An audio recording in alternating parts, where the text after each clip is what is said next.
ሰዓት ነው የጠራኝ።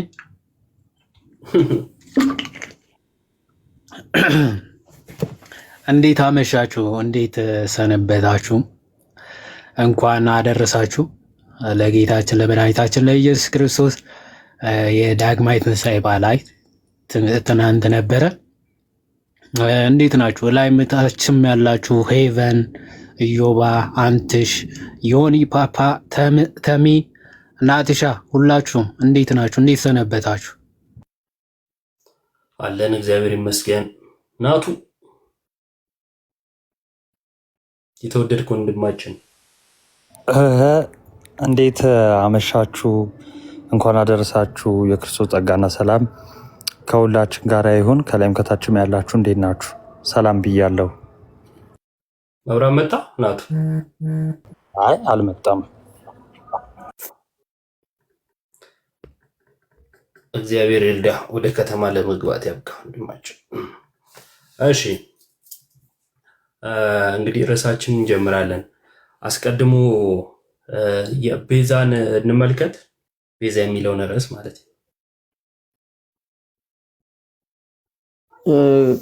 ከዛ በፊት ታብታቡን 5000 በላይ ያድርጉት።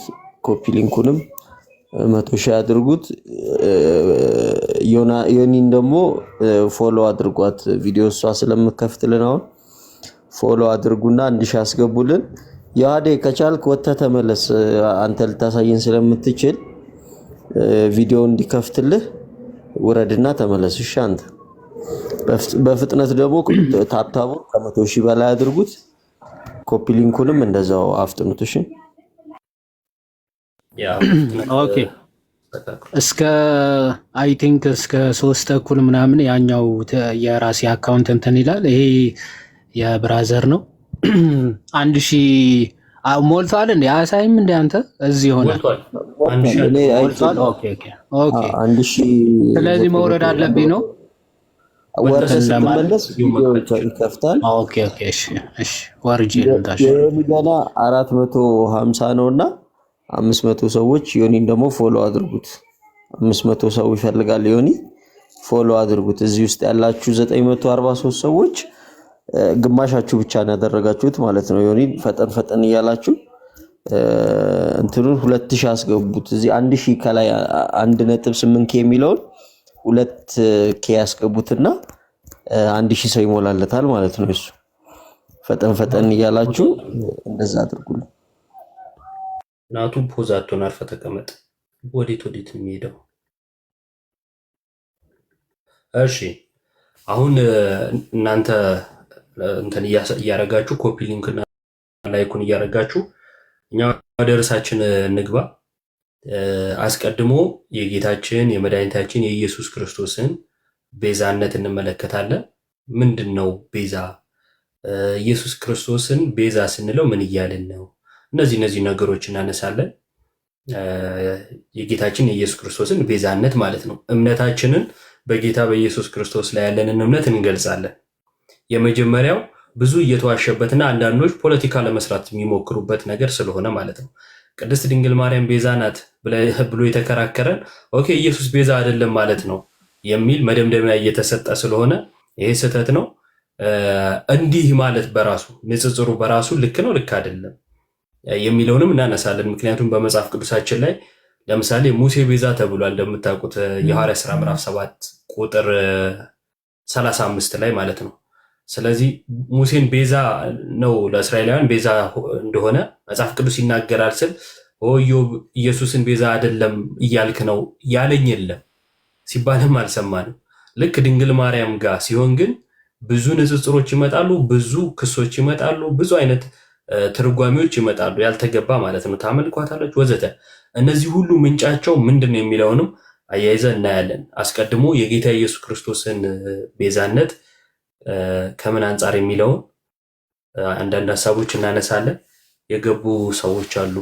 ፋንቱ እንኳን ደህና መጣሽ። መምህራን እንዴት ናችሁ? እንኳን ደህና ጠበቃችሁኝ። መስገን ሰላም፣ እንኳን አደረሳችሁ። እንኳን አብሮ አደረሰን ፋንቲ። እዚህ ጋር ግን መምህር የለም እንዳጋጣሚ ሆኖ ጩጮዎች ናቸው የሞሉትና መምህራን የሉ። ሰላም እንኳን ደህና መጣሽ ብያለሁ። እዮባ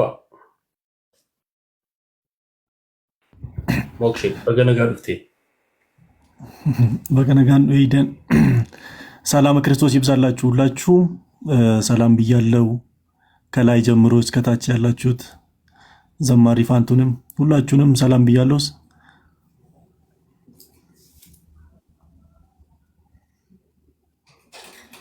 ኦኬ ሰላም ብለናል። እኛም እንኳን ደህና መጣችሁ። ናቱ ዮሐዴ ከማል ጀምር።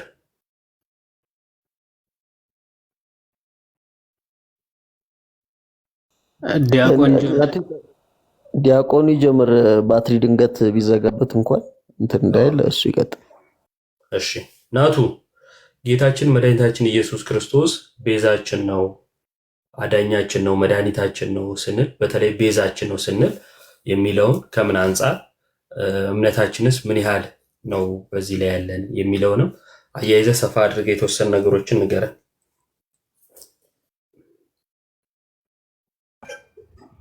እሺ እንዴት ናችሁ?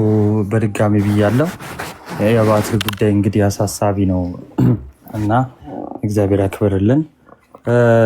እንግዲህ ያው ቤዛ የሚለውን ቃል የመጀመሪያ ከትርጉሙ መነሳት አለብን የሚለውን ነገር በደንብ አጽንኦት መስጠት አለብን። ምክንያቱም ቤዛ ማለት ምን ማለት ነው?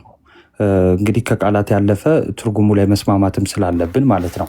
ቤዛ ማለት ስለ ሁሉ ምትክ የሚሆን ምትክ፣ ዋስ፣ ጠበቃ የሚሉ ብዙ አይነት ፍቾች ይኖራሉ። ቀስ ብለን በኋላ ላይም የምናያቸው ይሆናል ማለት ነው። የመጀመሪያው ነገር ምንድን ነው? የክርስቶስን ቤዛነት መረዳት አለብን። የክርስቶስ ቤዛነት ማለት ስለኛ ተገብቶ የእኛን ዋጋ የከፈለ ለእኛ ዋስ የሆነን ምትክ የሆነን እኛ መሞት የሚገባንን ነገር የሚገባን የነበርነውን እሱ የሞተልን የእኛን በደል የእኛን ኃጢአት የተሸከመልን ስለሆነ ቤዛ ምትክ እንለዋለን ማለት ነው። ይህ ቤዛነት የተደረገው በምንድን ነው?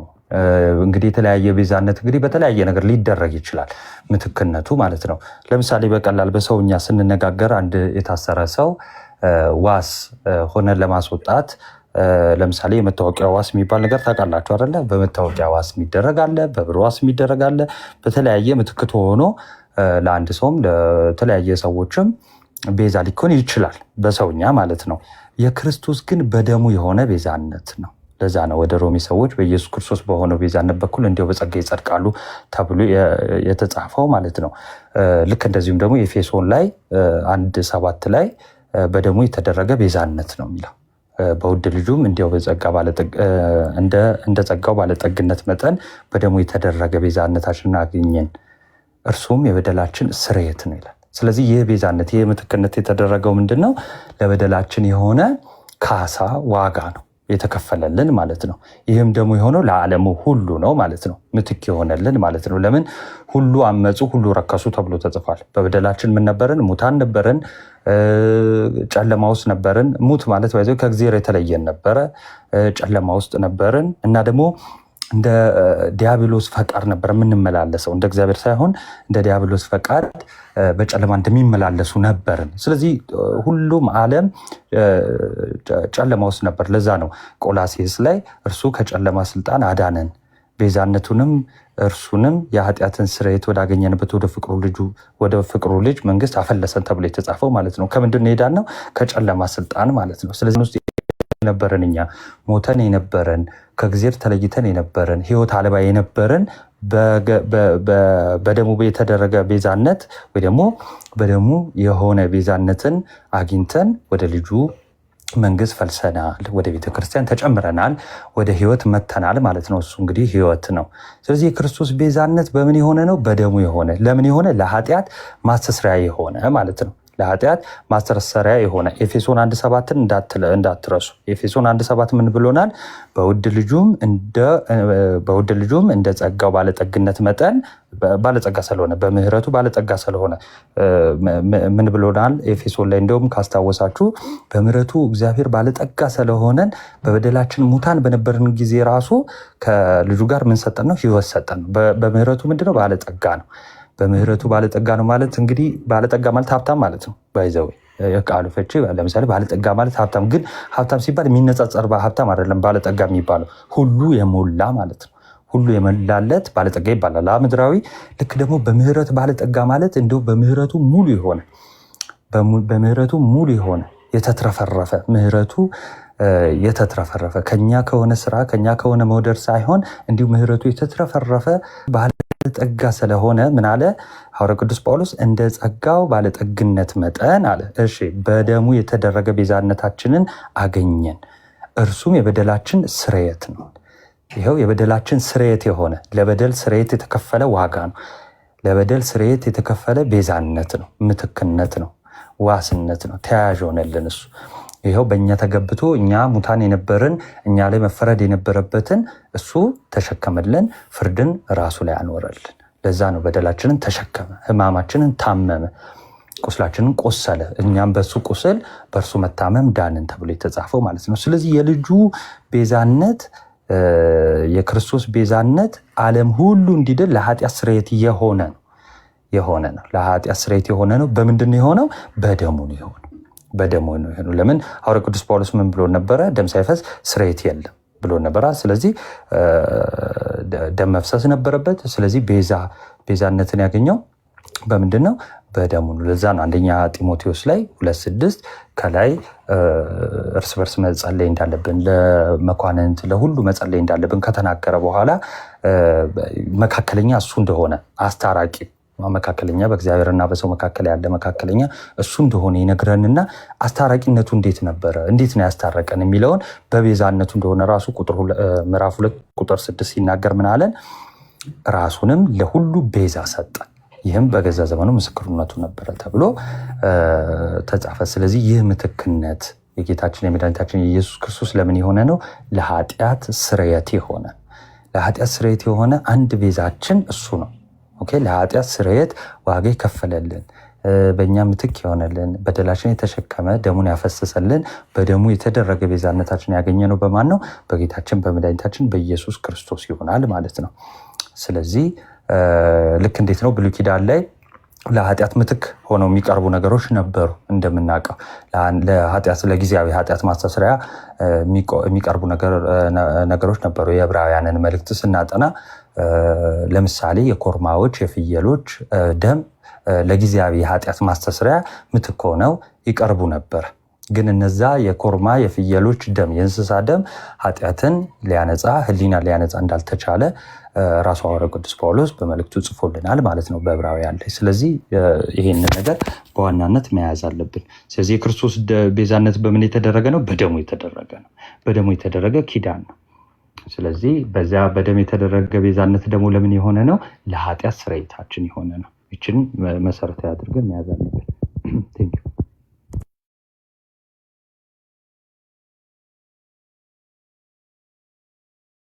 ቃለ ሕይወትን ያሰማልን። ዲያቆን ናቲ ስለ ቤዛ ጥሩ የሆነ ትንታኔ ሰጥተናል። ዮሐዴ ደግሞ ቀጣዩን ይሰጠናል። ዮሐዴ ይቅርታ መምህራኖቼ፣ ይቅርታ፣ በጣም ይቅርታ።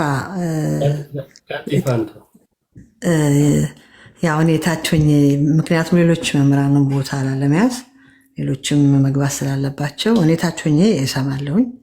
ግን መጨረሻ ላይ አሁን ባለው በወቅታዊ ጉዳይ ላይ የምዕመናን ደግሞ ሀሳብ መስጠት ከቻለ በኋላ ከገባው ሀሳብ እሰጣለሁኝ። አሁን ግን ቦታውን ለቅቄ ታች እሆናለሁ ማለት ነው እና እግዚአብሔር ያክብርልኝ። እሺ፣ እግዚአብሔር ያክብርልን። እሺ፣ መጨረሻ ላይ ሀሳብ እንትን እንላለን። ዮሐዴ ይቀጥል። ከዛ በፊትም ዮኒን ፎሎ ማድረግ እንዳትረሱ ተወዳጆች፣ ከይቅርታ ጋር ዮኒን ፎሎ አድርጉት። አዲስ አካውንት ስለሆነ ፎሎ አድርጉት ፕሊዝ። ይቅርታ ዮሐዴ ይቀጥል። አይ ችግር የለውም። አክቹዋሊ ናቲ ብሎታል። ቃለ ሕይወት ያሰማልን። አጭር አጽንኦት ለመስጠት እና ጥቅሶቹ በደንብ እንድትይዟቸው አጭር አድርጌ ለመከለስ ያክል ነው እና ናቲ እንደጀመረው መጀመሪያ የመዝገበ ቃላት ትርጓሜ ቤዛ የሚለው ምንድነው የሚለው የመጽሐፍ ቅዱስ ማህበር ሲፈታው ቤዛ የሚለው ገጽ 102 ላይ እንዲህ ብሎ ይተረጉመዋል። ቤዛ ማለት ይላል የተያዘን ወይም ደግሞ የተወሰደን ነገር ለመመለስ የሚከፈል ዋጋ፣ ካሳ፣ ለውጥ፣ ገንዘብ፣ የህይወት ቤዛ ነው ይላል። አሁን ገንዘብ የህይወት ቤዛ ተብሎ ተጠቅሷል ይላል። ምሳሌ ምዕራፍ 13 ከቁጥር 8 ይጠቅሳል። የእስራኤል መሬት ደግሞ መሬታቸውን በመሸጥ ምናቸውን ራሳቸውን ይቤዡ እንደነበረ ይጠቅሳል። በጣም ብዙ ጥቅሶች አሉ በመጽሐፍ ቅዱስ መዝገበ ቃላት ትርጓሜ መሰረት። ስለዚህ ምንድን ነው የሚለው የተያዘውን ወይም ደግሞ የተወሰደውን ነገር ለማስመለስ የሚደረገውን ካሳ ሊሆን ይችላል፣ ክፍያ የሚሰጠውን ማንኛውም ነገር እሱ ምን ተብሎ ሊጠራ ይችላል? ቤዛ ተብሎ ይጠራል። አሁን ጌታችን መድኃኒታችን ኢየሱስ ክርስቶስ የዓለም ቤዛ ነው ሲባል ትክክል ቤዛችን ነው። ቤዛ የሆነን ወይም ደግሞ ጠፍቶብን የነበረው ተወስዶብን የነበረውን ነገር አስመልሶልናል። ሲያስመልስልን ደግሞ በምንድን ነው? በገዛ ደሙ አይደለ? በዋጋ ተገዝታችኋል አይደለም የሚለው የገዛን ደግሞ ያ ደሙ ነው ማለት ነው።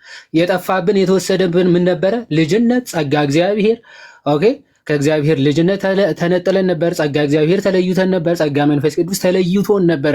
ይህን ሁሉ ክርስቶስ በገዛ ደሙ አፍስሶ የደም ዋጋ ከፍሎ ያንን የጠፋብንን የተወሰደብንን ልጅነት መልሶልናል። ለዛ ነው ማቴዎስ ወንጌል ምዕራፍ 10 ከቁጥር 45 ቅድምም ናት ያለው ማቴዎስ ምዕራፍ 10 ከቁጥር 45 እንዲህ ይላል፣ የሰው ልጅም ሊያገለግል ነፍሱንም ለብዙዎች ቤዛ ሊሰጥ መጣ እንጂ ሊያገለግሉት አልመጣም ይላል። ነፍሱን ለብዙዎች ቤዛ እንዲሆን መጣ ይላል። እዚህ ጌታ የመጣው ለብዙዎች ለነፍሳቸው ቤዛ ሊሆናቸው ነው ማለት ነው። እንዴት ነው የሚቤዣቸው? አንደኛ ጢሞቴዎስ ምዕራፍ 2 ከቁጥር 6 ሐዋርያ ቅዱስ ጳውሎስ ሲናገር ራሱንም ለሁሉ ቤዛ ሰጠ፣ ይህም በገዛ ዘመኑ ምስክርነቱ ነበረ። አሁን ይሄ ለብዙዎች ሲባል አይ ለሁሉም አይደለም የሚለውን እንዳንይዝ ሐዋርያ ቅዱስ ጳውሎስ አለ ለሁሉም ራሱ ምን አድርጎ ሰጠ? ቤዛ አድርጎ ሰጠ ይላል። እንዴት? እዛው ሐዋርያ ቅዱስ ጳውሎስ ኤፌሶን መልእክቱ ምዕራፍ 1 ከቁጥር 7 ላይ በውድ ልጁም እንደ ጸጋ ባለጠግነት መጠን በደሙ የተደረገ ቤዛነታችንን ይላል። በገዛ ምኑ? በገዛ ደሙ የተደረገ ቤዛነታችንን ይላል። እዚህ የጌታችን የመድኃኒታችን የኢየሱስ ክርስቶስ ቤዛነቱ በምንድነው? በገዛ ደሙ የተደረገ ቤዛነት ነው። ለዓለም ሁሉ ወይም ደግሞ ለሁሉም የተደረገ ቤዛነት ነው። ራሱን አሳልፎ በመስጠት ማለት ነው። ሐዋርያ ቅዱስ ጳውሎስ ሮሜ መልእክቱ ምዕራፍ 3 ከቁጥር 24ም በኢየሱስ ክርስቶስ በሆነው ቤዛነት በኩል እንዲያው ምን በጸጋው ይጸድቃሉ። ክርስቶስ ኢየሱስ በሰራው ቤዛነት በኩል ምን ይላሉ? ልጅነትን፣ ጸጋን ይቀበላሉ ብሎ ሐዋርያ ቅዱስ ጳውሎስ ሲናገር እንመለከታለን።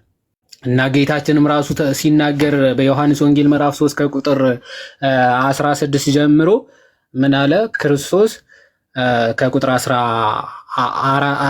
16 ጀምሮ በእርሱ የሚያምን ሁሉ የዘላለም ሕይወት እንዲኖረው እንጂ እንዳይጠፋ እግዚአብሔር አንድያ ልጁ እስኪሰጥ ድረስ ዓለሙን እንዲሁ ወዷልና ዓለም በልጁ እንዲድን ነው እንጂ በዓለም እንዲፈርድ እግዚአብሔር ወደ ዓለም አላከውምና በእርሱ የሚያምን አይፈረድበትም፣ በማያምን ግን በአንዱ በእግዚአብሔር ልጅ ስላላመነ አሁን ተፈርዶበታል ይላል። ስለዚህ አንድያ ልጅ ወደ ዓለም የመጣው ምን ሊያደርግ ነው?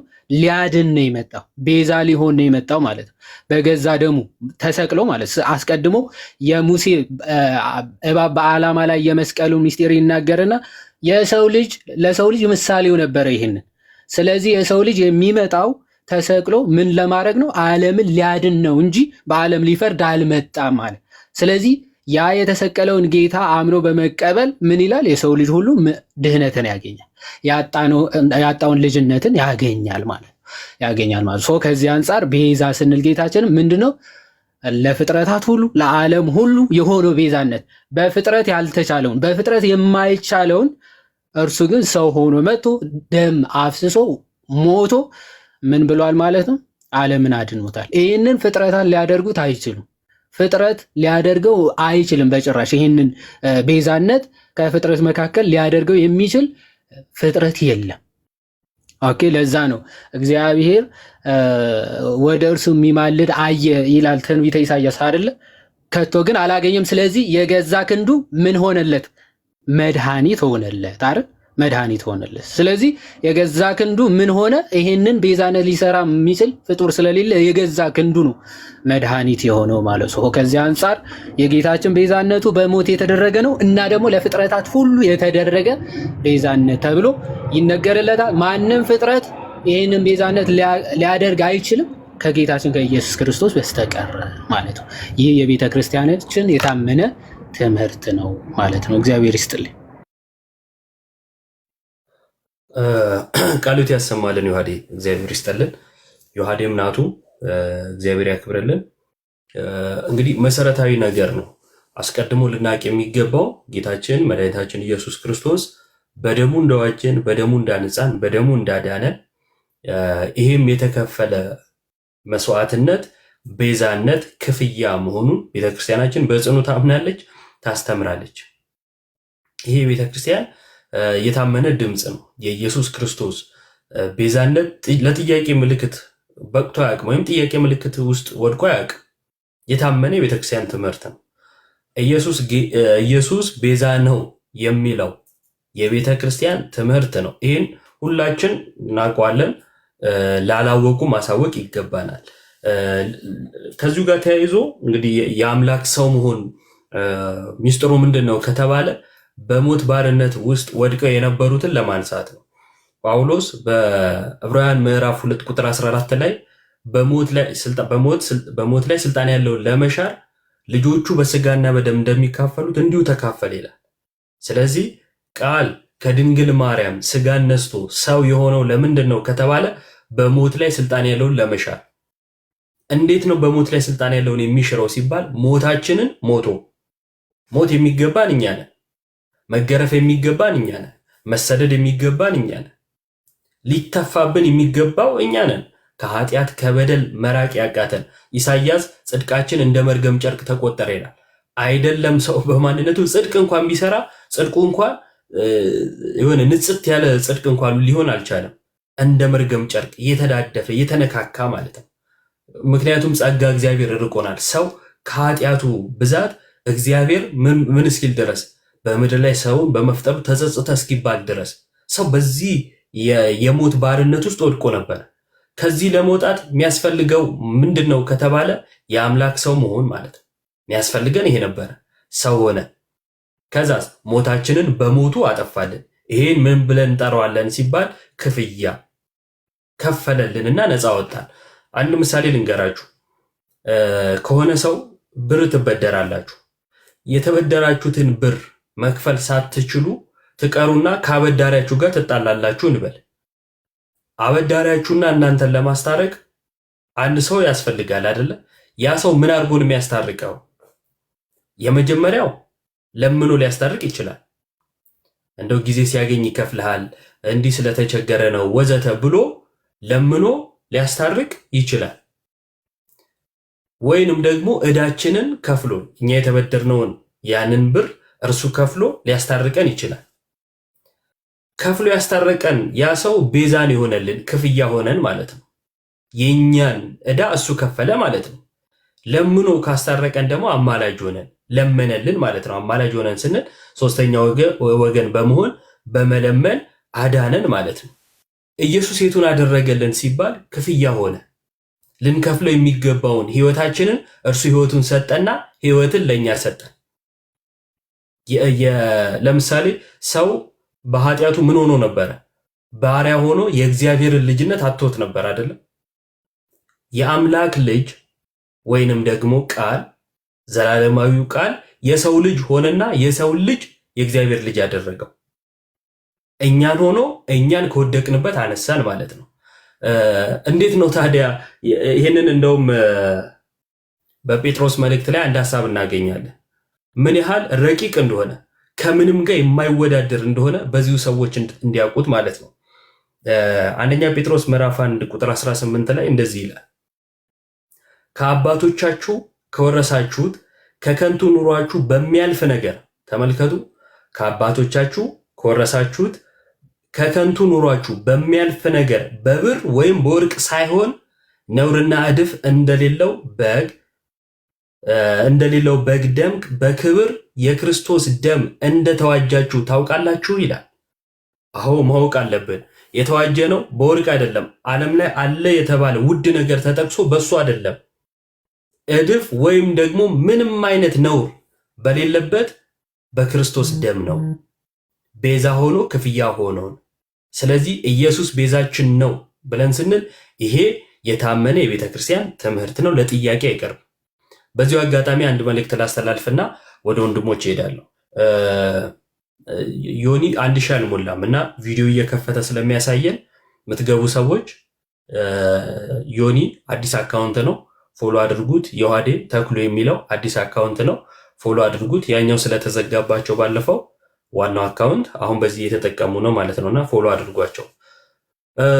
እንግዲህ የሰሞኑ ርዕስ ተያይዞ ነው ሐሳቤን የምነግራችሁና ማርያም ቤዛ ናት የሚል ሐሳብ ሲነሳ አይ ኢየሱስ ቤዛ ነው፣ ኢየሱስ ብቻ ነው ቤዛ የሚል ግሩፕ አለ ታውቃላችሁና የኢየሱስ ብቸኛ ጠበቃ በመሆን ማለት ነው እኛም ባለማወቅ አንዳንድ ጊዜ ለነሱ ፖለቲካ እንመቻለን። የመጀመሪያው ክርክሩ ማርያምን ቤዛ ስንላት ለኢየሱስ በሚተረጉመው ትርጉም ነው ወይስ አይደለም የሚል እንጂ ኢየሱስ ቤዛ ነው አይደለም የሚል አይደለም። ስለዚህ ከርዕስ ሊወጣ ይገባል። የኢየሱስን ቤዛነት አንስተን ነው አይደለም የሚል ክርክር ውስጥ ልንገባ አንችልም ማለት ነው። ነው ብለን ስለምናምን ጥያቄም ስለሌለ የማርያም ቤዛነትን ለመናገር ደግሞ ማነው የኢየሱስን ቤዛነት ለመናገር ደግሞ ማርያም ቤዛ አይደለችም ነች የሚል ክርክር ውስጥ መግባት አይጠበቅብንም። ምክንያቱም ሁለቱ የተለያየ ትርጉም ስለሚይዝና ኮሜንት ላይ አንድ ነገር ያለው ሰዎች ስለ ኢየሱስ ቤዛነት እያነሱ ሲያወሩ ማርያም ነች ቤዛ እያልን ልክ እነሱን የተቃረን የሚመስል ነገር ሰዎች ጋር እንዳይፈጠር ለማለት ነው። እና እንደዚህ አይነት ነገር እንጽፋለን። አዎ ኢየሱስ ቤዛችን ነው እናንተ እንደምትሉት ወይም እናንተ በምትተረጉሙት ትርጉም አይደለም፣ ወይም ደግሞ የእናንተን ኢየሱስ አይደለም።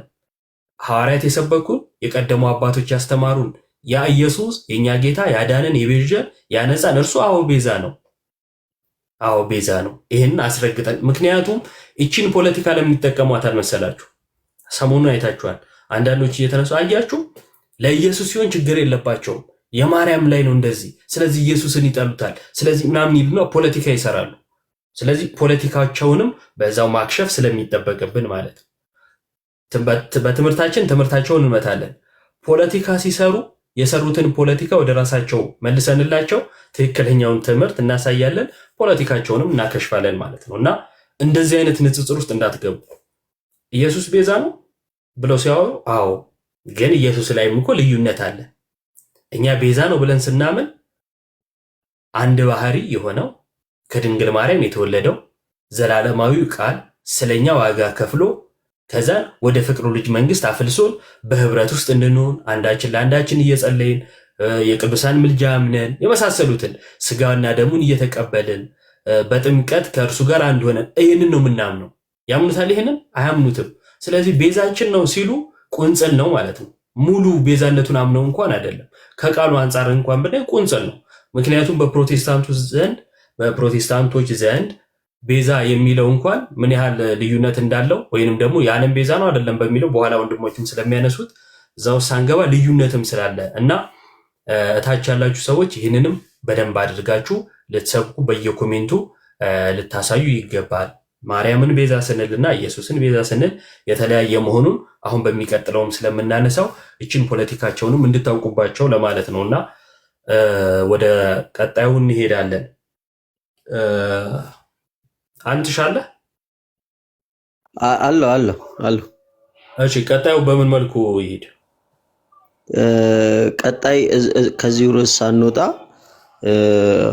እውነት ለፕሮቴስታንቱ ክርስቶስ ቤዛቸው የዓለም ቤዛ ነው ወይ ብለው የሚያምኑት ሐሳብ ላይ ብንሄድ መልካም ይመስለኛል። አንዳንዶች ከዛው ዲኖሚኔሽን ሆነው ለየት ያለው ዲኖሚኔሽን ለምሳሌ ካልቪኒስቶች፣ ሪፎርመሮቹ ምን ብለው እንደሚያምኑ እዚሁ ቲክቶክ ላይ ያሉ ደግሞ መምህራኖቻቸው ከዚህ በፊት እንዴት ያምኑ እንደነበረ አሁን ደግሞ እዚህ ክርክር ላይ እውነት ክርስቶስ ለነሱ የዓለም ቤዛ ነው ወይ የሚለውን ሐሳብ ብናሳይ መልካም ነው። ዮሐዴ የላኩልህ ደርሷል ወይስ ምን ነበረ? አንተ አሁን ነው? አዎ ቴሌግራምም ልኬልሃለሁ። ያኛው ቲክቶክ ላይም ሜሴጅ ልኬልሃለሁ። አሁን ደርሷል። አይቼዋለሁ። ላሳይ ተኩል ሆኗል። ድንገት እያሳየህ ያኛው ከከፈተልህ ሀሳብ ብትሰጥበት በዚሁ ላይ መልካም ነበር። ኦኬ የእንትን ልከልኛል። ከዛ ብንጀምር አሪፍ ነው። አሁን ጥሩ አካሄድ ነው። አሁን የክርስቶስን የዓለም ቤዛነት እኛ በጣም እንደምናምንና ያለ ጥርጥር እሱን ካላመን ራሱ መዳናችን ምኑ ጋ ነው? ኦኬ በራሳችን ስራ ልንድን አንችልም። ኦፍኮርስ ልጅነት በራሳችን ጥረት ልናገኝ እንደማንችል ሁላችንም ኦርቶዶክሳውያን እናውቃለን። ለዛ ነው በክርስቶስ ክርስቶሳውያን፣ በመንፈስ ቅዱስ መንፈሳውያን የምንባለው ሁሌ ስንጠራ በክርስቶስ ክርስቲያን የተሰኛችሁ ነው። ኦኬ የባህሪ ልጁ ኢየሱስ ክርስቶስ ብቻ ነው የጸጋ ልጅነት ሊሰጠን የሚችለው። እሱ ሰው ሆኖ መጥቶ የባህሪ ልጅ የሆነው ጌታ እሱ የጸጋ ልጅነትን ሊሰጠን የሚችለው እርሱ ብቻ ነው። ይሄን ልንክድ በጭራሽ አንችልም። በእርሱ ስለሆነ ልጅነትን ያገኘ ነው ማለት ነው። ነገር ግን እንደው ምንድነው በጉያቸው አቅፈው የያዙትን እሳት ምን ለማለት ለመሸወድ ምዕመናቸውን ለማጃጃል እንደው ወላዲተ አምላክ ድንግል ማርያም ቤዛዊተ ዓለም ነች አይደለችም የሚል አታካራው ሰው እንዲገባ በማድረግ የራሳቸውን ትምህርት እንዲሸፈን የሚያደርጉ አንዳንድ ምስኪን ፕሮቴስታንቶች አሉ። ኦኬ ሁልጊዜ ሰውን የማይሆን ሀሳብ ውስጥ ቴንሽን እንዲሰረቅ በማድረግ ዋናው ትምህርታቸውን እንድትረሳላቸው ነው የሚያደርጉት። ፕሮቴስታንት አያችሁ፣ ሁልጊዜ ለምንድነው ገድላትና ድርሳናት ላይ ፎከስ የሚያደርጉት? ሃይማኖት ላይ ከተመጣ አይታችኋል፣ እንዴት እንደሚፈራርሱ አይታችኋል። እርስ በርሳቸው እንዴት ሊገዳደሉ እንደሚደርሱ ታውቃላችሁ። እነሱ ያላቸው አማራጭ ምንድነው? መሰረታዊ ባልሆኑ ጉዳዮች ላይ ሀሳብ እያነሱ የሰውን ትኩረት ማረሳሳት፣ ከእውነት እንዲርቁ ባልሆኑ ጉዳዮች ላይ ሰው ጭንቅላቱ እንዲያዝ ምናምን ማድረግ ነው። ያንን ደግሞ በጭራሽኛ አንፈቅድም። ግን የነሱ አስተምሮ ራሱ አይደለም ድንግል ማርያም ነች አይደለች የሚለው ኦርቶዶክሳዊ መረዳቱ እኛ እንዴት እንደሆነ እናስረዳለን። ምክንያቱ we are not word worshippers፣ ቃላት የምናመልክ ሰዎች አይደለን፣ የቃላት አምላኪዎች አይደለን። እነሱ ግን በጣም to the extreme word worshippers ስለሆኑ፣ ቃላት አምላኪዎች ስለሆኑ ከሐሳቡ ይልቅ ቃላት ላይ በጣም ዲፔንድ ስለሚሆኑ ይህንን ትምህርታቸው በደንብ እንፈትሸዋለን። መጀመሪያ አይ ቲንክ ከካልቪኒስት ከማየታችን በፊት የቃሌ ልከልኛል ስለ ካልቪኒስቶች እንዴት አድርጎ ለመሸፋፈን እንደሞከረ የተወሰነ ብናሳያቸው ደስ ይለኛል። እሱን እናሳይና ከራሳችን ቀድመህም ደግሞ ስለ ሊሚትድ አቶንመንት ነገራቸውና ምን ማለት እንደሆነ ምን እያሉ እንደሆነ ከዛ ከራሳቸው ሰው አይተን እኮ ከራሳቸው ብናሳይ ብዬ ነው አይሻልም? አሁን እኛ ዴፊኒሽኑን አሳይተን እንትን ከምንል የቃሌ ዴፊኒሽን የሊሚትድ አቶንመንት ዴፊኒሽኑ እንስማና ምን ያክል እንደሚጣጣሩ ሰውን ለማዋሸት እንዴት እንደሚሞክሩ እናይና ከራሳቸው ሶርሶች ምናምን ደግሞ በማስረጃ እናሳያቸዋል። ድምፁ ወይ ተናገሪ።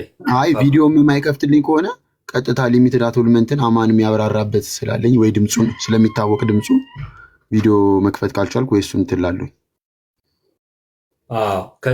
እሱን እየተዘጋጀ በዚሁ አጋጣሚ ሁለት ነገሮች እናንሳ። የመጀመሪያው ፕሮቴስታንቶች በመሰረታዊ ነገር ላይ አንድ ነን፣ በመሰረታዊ ነገረ ድህነት ትምህርት ወይንም በመሰረታዊ ነገሮች አንድ ነን ሲሉ በኢየሱስ አንድ ነን ይላሉ። በኢየሱስ ብለን ስንል ትንሣኤውን አስቀድሞ ልደቱን፣ ውልደቱን፣ ከዛ በምድር ላይ መመላለሱን፣ ትምህርቱን፣ ከዛ ደግሞ ስለኛ መሞቱን፣ መነሳቱን፣ አሁንም ያለውን ቤዛነቱን፣ እነዚህን ሁሉ ያጠቃለለን ነው። መቼም አይደለ በኢየሱስ አንድ ነኝ ብዬ ስል እዚህ ካሉ ወንድሞች ጋር እነዚህን ሁሉ ይዞ ነው እንጂ አንዱን ጥሎ አንዱን አንጠልጥሎ አይደለም። ስለዚህ ፕሮቴስታንቶች ጋር አንድ የቤት ስራ እንሰጣለን ማለት ነው።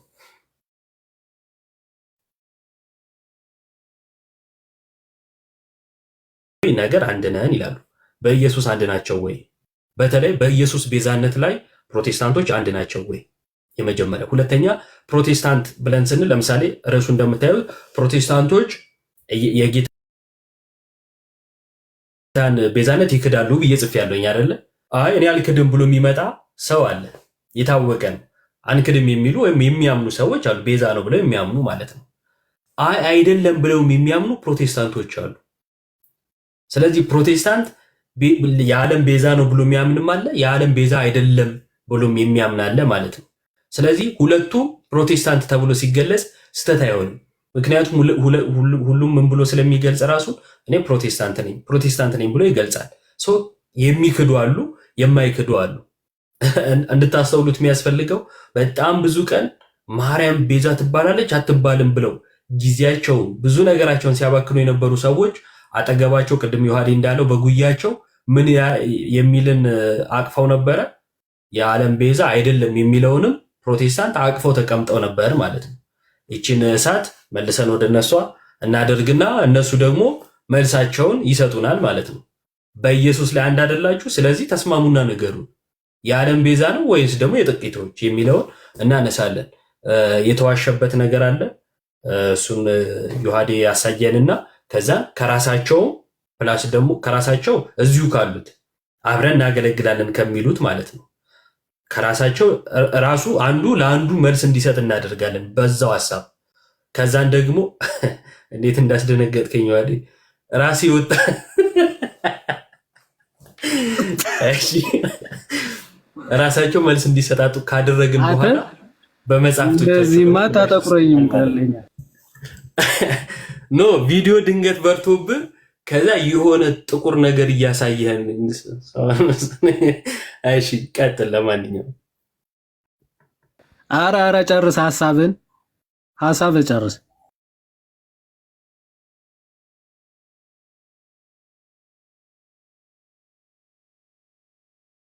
ጨርሳል እንዴ ዮባ? ሐሳቡን እኮ ተቀበልኩ። 14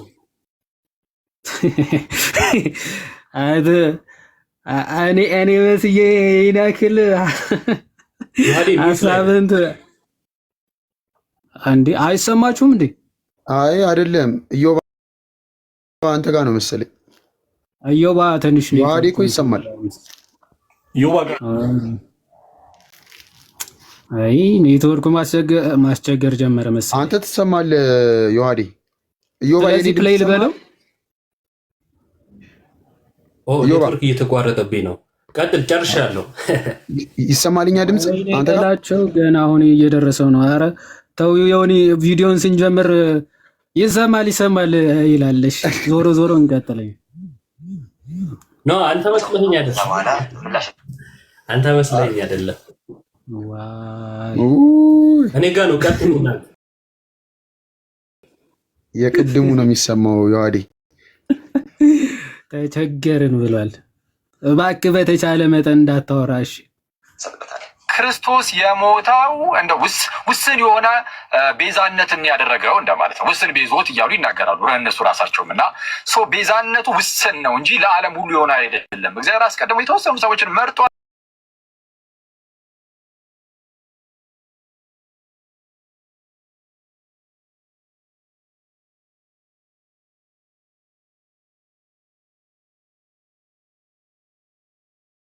አሁን የምናሳምናችሁ በቅርቡ ምን የሚለውን ነው? ኢየሱስ የዓለም ቤዛ ነው የሚለውን ነው። መልካም ወንድማችን ያስቀመጠውን ነገር አይታችሁታል። በጣም የሚያስደንቀው ነገር መጀመሪያ መሆን ያለበት ነገር በክርስቶስ ቤዛዎታዊ ስራ ላይ ያሉ ምልከታዎች ላይ መከራከር ሳይሆን ከክርስቶስ ውጪ ቤዛ ተደርጎ የተቀመጠን ነገር ከቤተ ክርስቲያን ጠርጎ ማስወገድ። እያንዳንዱ ነጥብ እያያዛችሁ እዚህ ጋር ምንድን ነው ያለው? መቅደም ያለበት የኢየሱስ ክርስቶስ ቤዛነት ላይ ለዓለም ነው ወይስ አይደለም የሚለው አይደለም መቅደም ያለበት። ኦኬ ሌሎች የዓለም ቤዛ ተብለዋል ወይስ አልተባሉም ነው መቅደም ያለበት። በክርስቶስ የዓለም ቤዛነት ጥያቄ እያለብህ ሌሎች አሉ የሉም የሚለው ነው የሚቀድሙ። ክርስቶስ ራሱ ቤዛ ነው ወይስ አይደለም የሚለው ሳታሳምን ሌሎች ቤዞች አሉ የሉ። ምን አይነት አርጊመንት እንደሆነ ራሱ በጣም እሺ። አንዴ ልመልሰውና በደንብ ሳታሳምን እንደው ማርያም የዓለም ቤዛ ናት ምናምን የሚለው ላይ እሱ ቀጥሎ የሚመጣ ነው ራሱ። እሱን የምናሳምናችሁ ቀጥለን ነው። አሁን የምናሳምናችሁ በቅርቡ ምን የሚለውን ነው? ኢየሱስ የዓለም ቤዛ ነው የሚለውን ነው። መልካም ወንድማችን ያስቀመጠውን ነገር አይታችሁታል። በጣም የሚያስደንቀው ነገር መጀመሪያ መሆን ያለበት ነገር በክርስቶስ ቤዛዎታዊ ስራ ላይ ያሉ ምልከታዎች ላይ መከራከር ሳይሆን ከክርስቶስ ውጪ ቤዛ ተደርጎ የተቀመጠን ነገር ከቤተ ክርስቲያን ጠርጎ ማስወገድ ነው። ስለዚህ መጀመሪያ ማርያም የዓለም ቤዛ አለመሆኗን ካሳመናችሁ በኋላ የክርስቶስ የቤዛዎታዊ ስራ ላይ የተነሱ ምልከታዎችን አብረን እንዳስሳለን ከካልቪኒስት ወገኖቻችን ጋር ማለት ነው። ለማንኛውም ግን ለጥያቄው እስቲ ጥቂት መልስ እንስጥና እንለፍ። በመጀመሪያ ደረጃ ወንድማችን ሊሚትድ አቶንመንትን በዚህ በሪፎርምድ ካምፑ ካልቪኒስቲክ የሆነውን እሳቤ የሚከተለው ወገኖቻችን የሚታመነውን የሊሚትድ አቶንመንት ወይም ደግሞ ውስን ቤዞት የተሰኘውን ነገር አቅርቦ ኢየሱስ ክርስቶስ የዓለም ቤዛ እንዳልሆነ እንደሚያምኑ ለማስመሰል ሲሞክር ማቅረብ የነበረበት ትልቅ ነገር ነበር። እሱም ደግሞ ምንድን ነው? ኢየሱስ ክርስቶስ የዓለም ቤዛ አይደለም ብለው እነ ካልቪን መናገራቸውን። ስለዚህ እነ ካልቪን ይህንን አስቀምጠዋል ወይ ኢየሱስ ክርስቶስ የዓለም ቤዛ አይደለም ብለዋል ወይ የሚል ጥያቄ እንጠይቃለን ማለት ነው። ስለዚህ ይህን ትልቅ ክስ ስታነሳ ኢየሱስ ክርስቶስ የዓለም ቤዛ አይደለም ብለው እንዳስተማሩ ማስረጃ አቅርበ ማስቀመጥ አለብን። ኦኬ፣ የእሱ ዴፊኒሽን እንጨምር። አሁን ያቀረበውን ጥያቄ ሰምታችኋል። እሱ ደግሞ የሚያቀርበውን ዴፊኒሽን እንቀበልና ወደ ማስረጃዎች እንሄዳለን። አቶንመንትን ውስን ቤዞትን ግን በተመለከተ ወንድማችን ያነሳው ነገር በራሱ በትክክል የተረዳው አይመስልም። ምክንያቱም የውስን ቤዞት እሳቤ ኢየሱስ ክርስቶስ ለዓለም አልሞተም የሚል አይደለም፣ ወይ ደግሞ የኢየሱስ ክርስቶስ የመስዋዕትነት ስራ ለዓለም የቀረበው ፈር አይደለም የሚል አይደለም በጭራሽ። ታዲያ ምንድን ነው? እንደዚህ እናስቀምጠው። በመጀመሪያ ኢየሱስ ክርስቶስ የሞተው ወይ ደግሞ የኢየሱስ ክርስቶስ የመስቀል ላይ ስራ ያስገኘው ቤዞት የቀረበው ለዓለም ሁሉ ነው የሚል ትልቅ እምነት አላቸው። ለምሳሌ ካልቪን ውሸት። ስለዚህ እነዚህ ውሸቶችን በጣም ረጅም ስለሆነ ማለት ነው ረጅም ስለሆነ እነዚህ ነጥቦችን እንመለከታለን። የኢየሱስ ክርስቶስ ቤዛነት የቀረበው ለዓለም ሁሉ አይደለም፣ ለዓለም ሁሉ ነው ብለው ነው የሚያምኑት። ለተወሰኑ አይደለም ብለው የሚያምኑት የሚል አንድ ውሸት ተናግሯል። ሁለተኛ ደግሞ እንዲህ ብላችሁ ስትናገሩ ማስረጃ መጥቀስ ነበረባችሁ የሚል ሁለት ክሌሞች አንስቷል። እና ደግሞ መቅደም ያለበት የትኛው ነው የሚሉ 3 ነጥቦችን አንስቷል። በዚህ በኩል ሂዱበት ወንድሞች።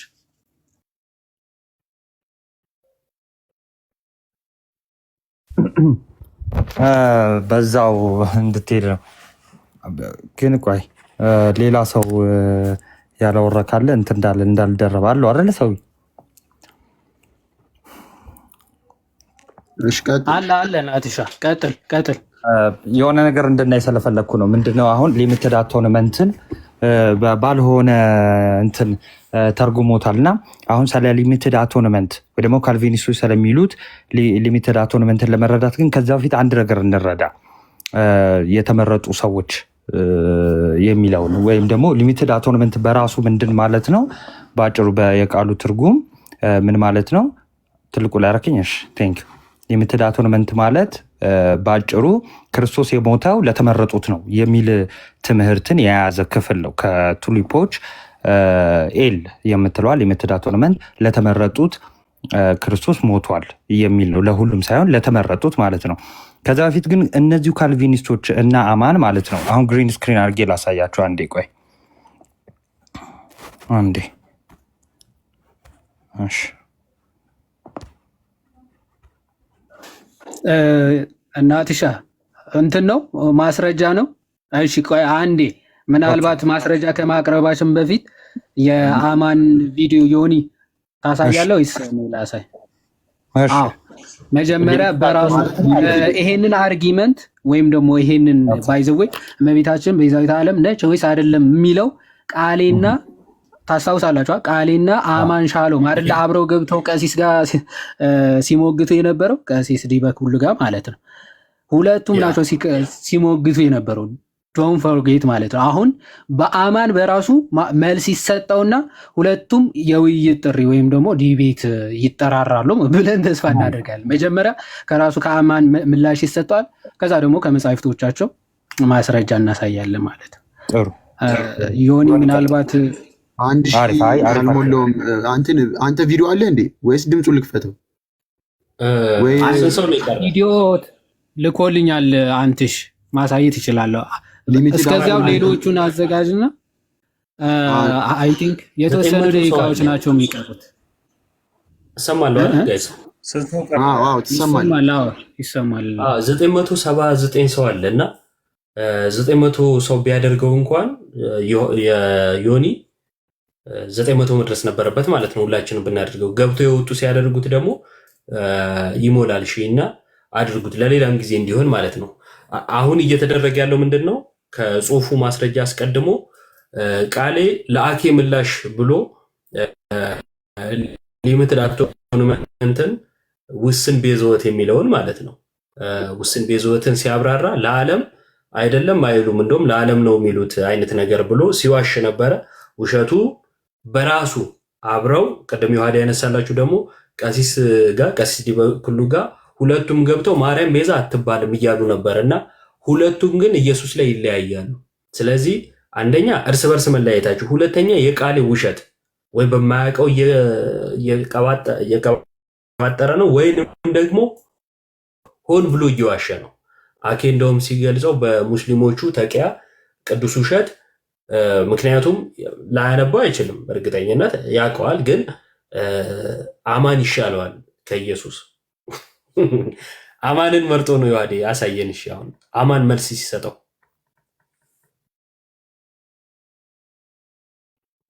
ሰሙት። እሺ ሜተራተመንት ወይም ውስን ቤዞት የሚባለው ሰው በኃጢአት ወድቋል። ከወደቀው የሰው ዘር ውስጥ እግዚአብሔር ደግሞ መርጧል፣ የሚያድናቸውን መርጧል።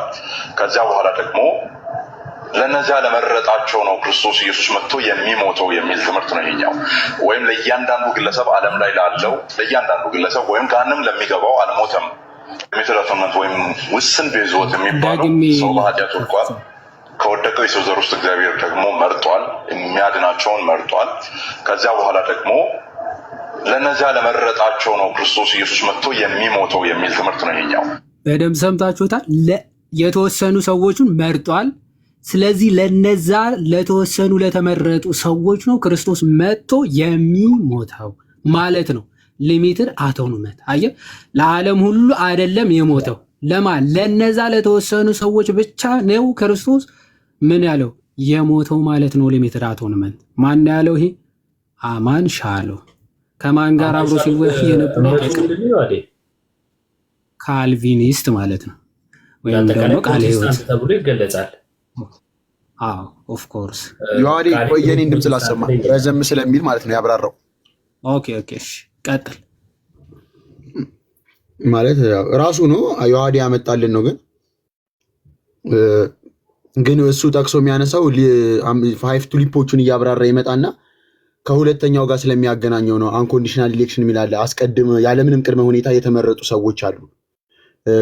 ጌታችን እግዚአብሔር ሲመርጥ ግማሾቹን ለፍርድ ግማሾቹን ደግሞ ለድህነት የመረጣቸው አሉ። ስለዛ ለነዚህ ለተመረጡት ነው ክርስቶስ ቤዛነቱ ብሎ ነው የሚያብራራው። ስለዛ ከሁለተኛው ጋር አንኮንዲሽናል ኢሌክሽን ከሚለው ጋር አያይዞ እያብራራ ነውና ስሙት። ዮኒዬ ቆይ አንዴ፣ 70 ሰው ነው የቀረ።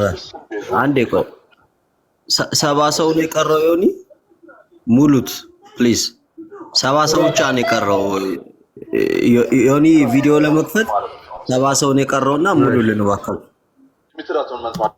አዲስ አካውንት ነው ያኛው ተዘግቶበት፣ ስለዚህ ሙሉታው 60 ሰው ነው የቀረው። ቶሎ በሉ። በጣም ደርሷል። ትንሽ ነው የቀረውና ፕሊዝ ሙሉልንና 30 ሰው ነው የቀረው። አሁን ቀጥሉ፣ ሂዱ። ትንሽ ሰው ነው የቀረው ፕሊዝ። በቃ ሞልተሃል። ዮኒ ወርደህ ውጣሽ። ገስት ላክልኝ ወርደህ። ኦኬ ሞላ። አዎ ሞላ። ተመልሰህ ግባ ዮኒ። በጣም አሪፍ። ተክሉንም ማን ነው እንትን አድርጉት። ኦኬ ወጣን። እሱም በዛኛው አካውንት ይምጣ 3 ተኩል ስላለፍ። እሺ በዚሁ አጋጣሚ ዮኒ እስኪገባ ፕሮቴስታንቶች አሁን በኢየሱስ ክርስቶስ ቤዛነት ላይ ካልቪኒስቶችን መሞገት ካልቻሉ እኛ ጋር መጥተው ማርያም ቤዛ ናት አይደለችም የሚል ጥያቄ ማንሳት አይችሉም። ልክ ሲጠይቁ ወይም እንደዚህ አይነት ሐሳብ ሲያነሱ የኢየሱስ ቤዛነት ላይ ፕሮቴስታንቶች ትስማማላችሁ ወይስ አትስማሙ? አሁን እንስማማለን ካሉ ይሄን እናነሳለን። አይ እንስማማም ካሉ መጀመሪያ ተስማምተው ይምጡ አይደለ? ኢየሱስ ላይ ሳይስማማ ማርያም ላይ ቢል ሊሆን ስለማይችል ማለት ነው። እሺ እንቀጥል። ዮኒ ቀጥይ። ኢዮቤ ትንሽ ፊትህ ላይ ዝቅ አድርገው እሺ፣ እንትኑን ርዕሱን። እሺ ቆይ በኋላ እንትን እለዋለሁ፣ ላጥፋውና በኋላ ጽፈዋለሁ። እምቢ አለ። ተመልሼ ልውረድ እንዴ? እምቢ አለ አሁን? እሺ ውጭና እንትኑን አፕሊኬሽኑን ዝጊውና እንደገና ክፈችው ቲክቶክን ራሱ። እሺ እሺ። ናቱ ፖዘናል። አንድ ሞላለት እንዴ? አዎ ሞላለት። የኔም ተመለሰ። ገባውኝ ተኩል አለፈ ወርቷል። እስከዛን መኩ እንኳን ደህና መጣ። መኩና ኢዮባ ሰላም በሉ። ኦኬ ኢዮባም አላለንም። ኦኬ ሶሪ። ኢዮባ እንዴት ናችሁ? ሰላም ብያችኋለሁ ሁላችሁም። ሰላም ክርስቶስ ይብዛላችሁ። ይሄ አንቲሽ ተሙናቱ ኢዮባ ዮሐዴ ሰላማችሁ ይብዛ። ቄደር ላይ እየሄዳችሁ ነው መሰለኝ እና ሄዱበት። ከታችም ሰላም ብያችኋለሁ ሁሉንም። ቄደር ምንድነው ፓፓ? ቀድር ማለት ነው። ሶሪ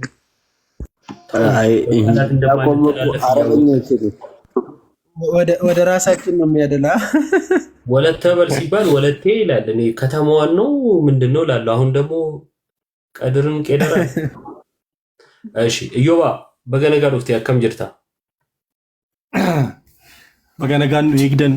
በድጋሚ ሰላም ነበላችሁ። ቅድም እኮ ሰላም ብዬ ነበር። ሰላም ክርስቶስ ይብዛላችሁ ለሁላችሁም። እንግዲህ እየተናገርን ያለነው ስለ ክርስቶስ ቤዛነት ነውና በዚህ ላይ በደንብ ጥሩ መልስ እየሰጣችሁ ነው።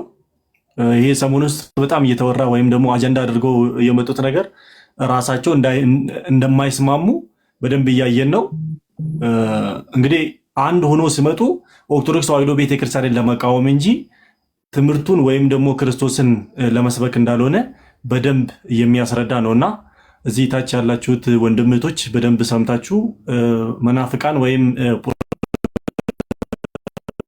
ጴንጤዎች ውሸታቸውን እንጂ ክርስቶስን እውነት እንደማይሰብኩ መሆኑን እንድንረዳ ነው የሚያደርገንና ቀጥሉበታለሁ።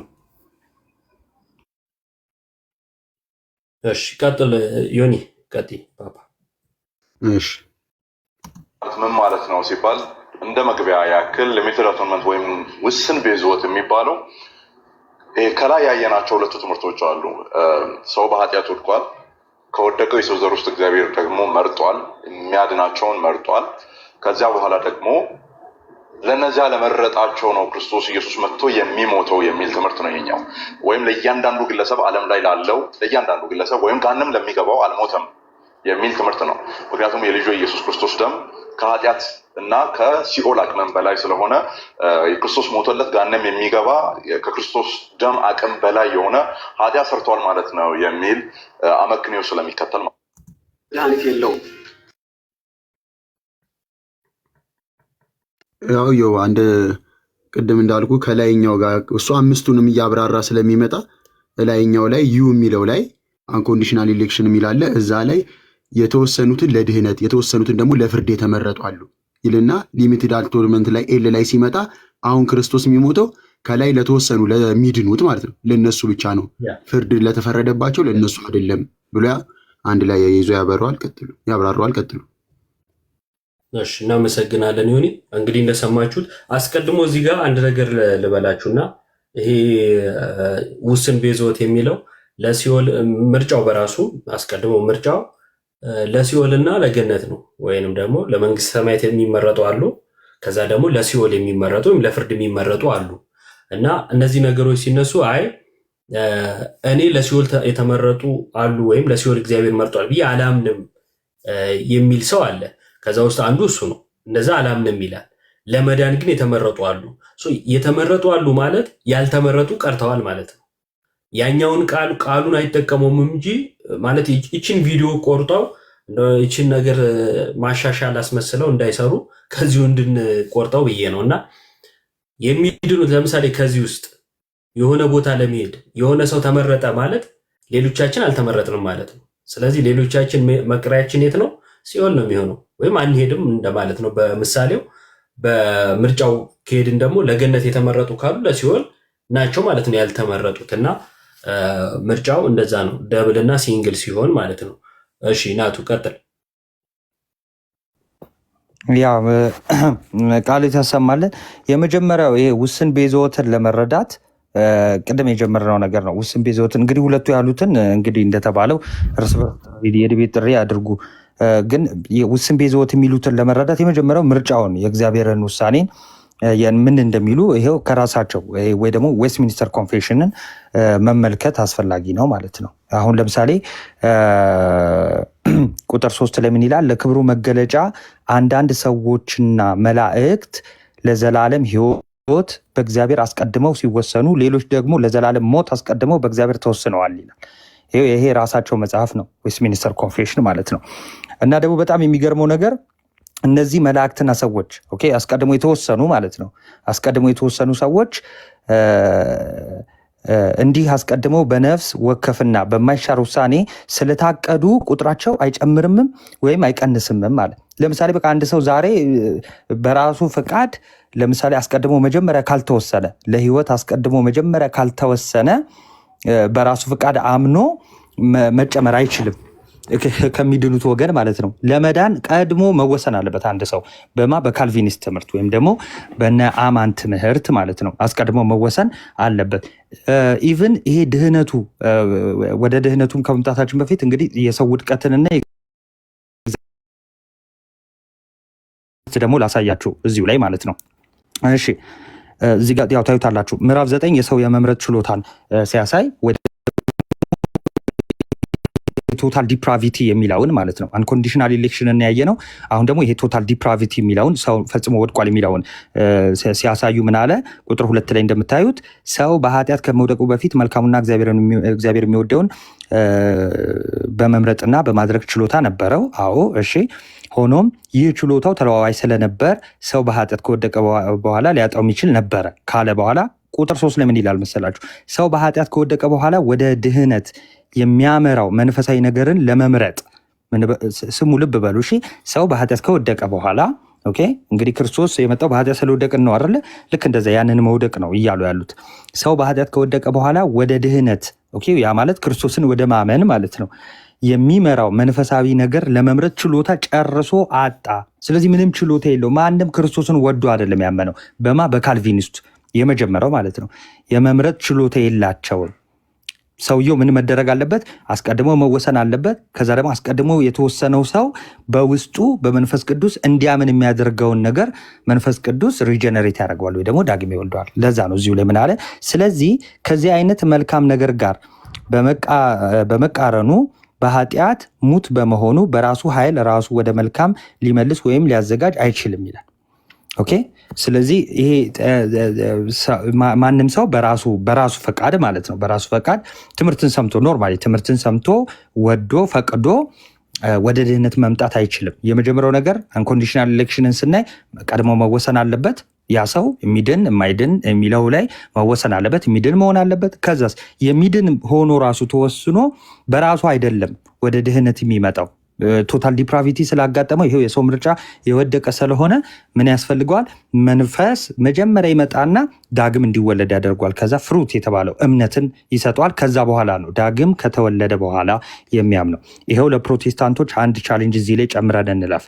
ፕሮቴስታንቶች በብዛት ሰው ከእምነት በኋላ ነው ዳግም የሚወለደው ብለው ያምናሉ። ካልቪኒስቶች ግን አያምኑም። እና ማንሻሎ ሰው መጀመሪያ ዳግም ተወልዶ ነው የሚያምነው ብለው ነው የሚያምኑት። እንግዲህ እንሄዳለን ማለት ነው። አንዴ ሶስተኛዋን ላሳይና ይቅርታ ዮባዬ፣ ሶስተኛዋን ላሳይ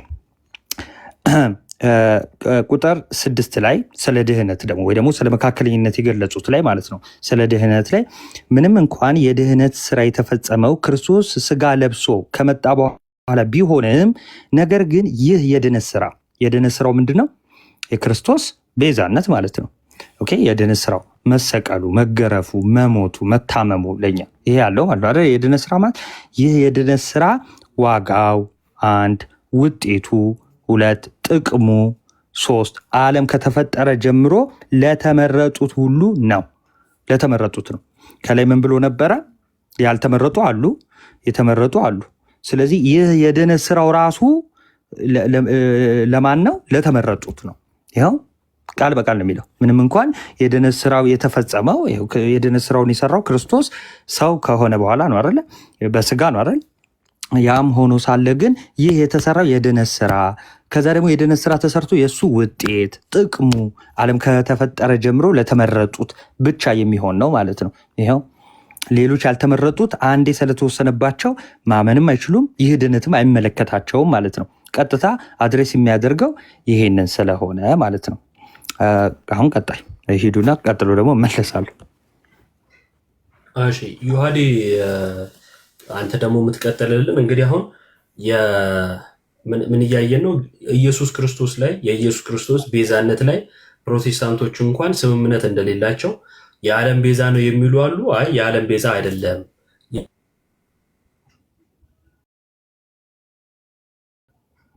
ነው የሚሉ አሉ። እነዚህን አይተናል። ሀገር ውስጥ የምናውቀው ስሜ ታደሰ የሚባል አንድ ፓስተር አለ ወይም መጋቢ አለ። የአማን ሻሎም ፓስተር ማለት ነው፣ ወይም አማን ሻሎም የሚያገለግልበት ቸርች እንትን ማለት ነው። እና እሱ ደግሞ አንድ መጽሐፍ አለው፣ የተከደነ እውነት ነው የተዘጋ እውነት የሚል መጽሐፍ አለው። እና በዛ መጽሐፍ ላይ የሚገልጻቸው ነገሮች አሉ። ዮሐዴ በዛውም ምን ብለን መስበክ አንችልም የሚል ጽሑፍ አለው። ኢየሱስን ለዓለም ሞተ ብለን መስበክ ራሱ አንችልም የሚል ነገር ሁሉ ያስቀምጣል። ይህንን ነገር ዮሐዴ ያሳየንና ቀድሞ ወንድሞች ያሉት ቻሌንጅ ፕሮቴስታንቶች ይቀበሉታል ወይስ አይቀበሉትም? ምክንያቱም በመሰረታዊ ትምህርት አንድ ነን፣ ኢየሱስ ላይ አንድ ነን ስላሉ ኢየሱስ ላይ ቻሌንጅ እናደርጋቸዋለን። ለዓለም ሞተ ወይስ ለዓለም አልሞተም? እናንተ የተስማማችሁት የትኛው ላይ ነው? ማርያም ጋር ሌላ ጋር ከመሄዳችን በፊት ቅድስት ድንግል ማርያም ጋር ከመድረሳችን በፊት ይህንን በምን መልኩ ትመልሳላችሁ የሚለውን ደግሞ እኛ እንደ ጥያቄ እናቀርብና ነገ ከነገ ወዲያ በእነዚህ በሚቀጥሉት ጊዜያቶች ውስጥ መልስ እንደሚሰጡ ተስፋ እናደርጋለን ማለት ነው። እና ዮሐዴ ቀጥል። ኦኬ እሺ። ናቲ ላይ አሁን ዌስት ሚኒስተር ኮንፌሽን ካቀረበው ማለት ነው የተወሰነ አንድ ነገር ላሳይና ከዛ የፓስተር ስሜም እንትን እላለሁ። ስለ ነፃ ፈቃድ ሲናገር እዛ ዌስት ሚኒስተር ኮንፌሽን ምዕራፍ 9 ስለ ነፃ ፈቃድ የሚናገርበት ክፍል ላይ ምንድነው የሚለው?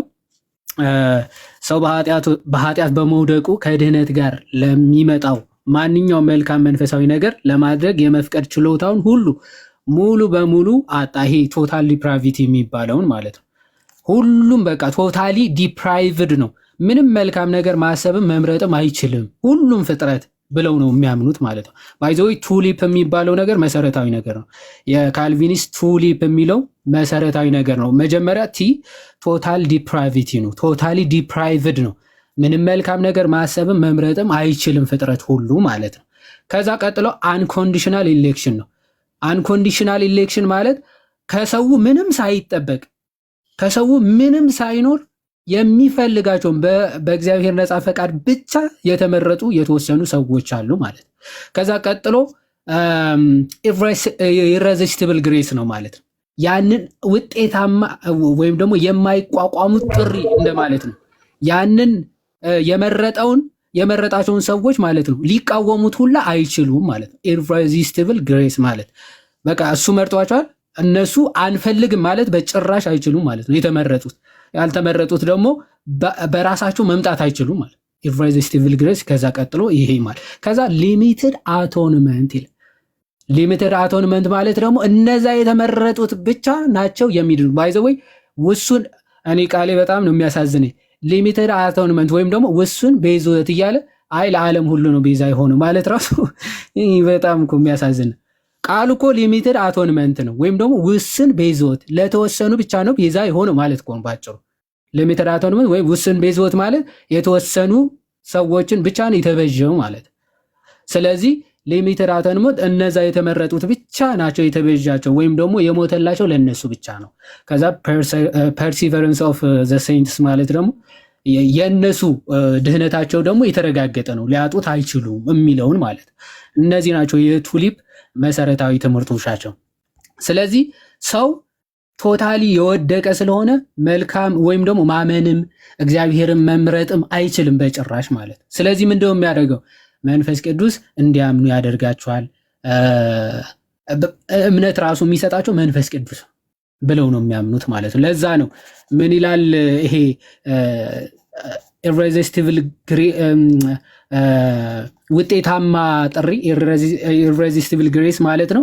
ምን ብለው ነው የሚፈቱት? እዚህ ጋር ቁጥር 2 የሚታያችሁ ከሆነ ይህ ውጤታማ ጥሪ አለ የእግዚአብሔር ነፃና ልዩ ጸጋ ብቻ እንጂ አለ የእግዚአብሔር ብቻ ነው እግዚአብሔር ብቻ ነው የሚመርጣቸው እንጂ አስቀድሞ ከሰው ይገኛል ተብሎ ከሚጠበቅ ምንም ነገር አይደለም ይላል። ምክንያቱም በመንፈስ ቅዱስ ሕይወት እስኪሰጠውና እስከሚታደስ ድረስ መወሰን አይችልም። በመንፈስ ቅዱስ የቀረበለትንና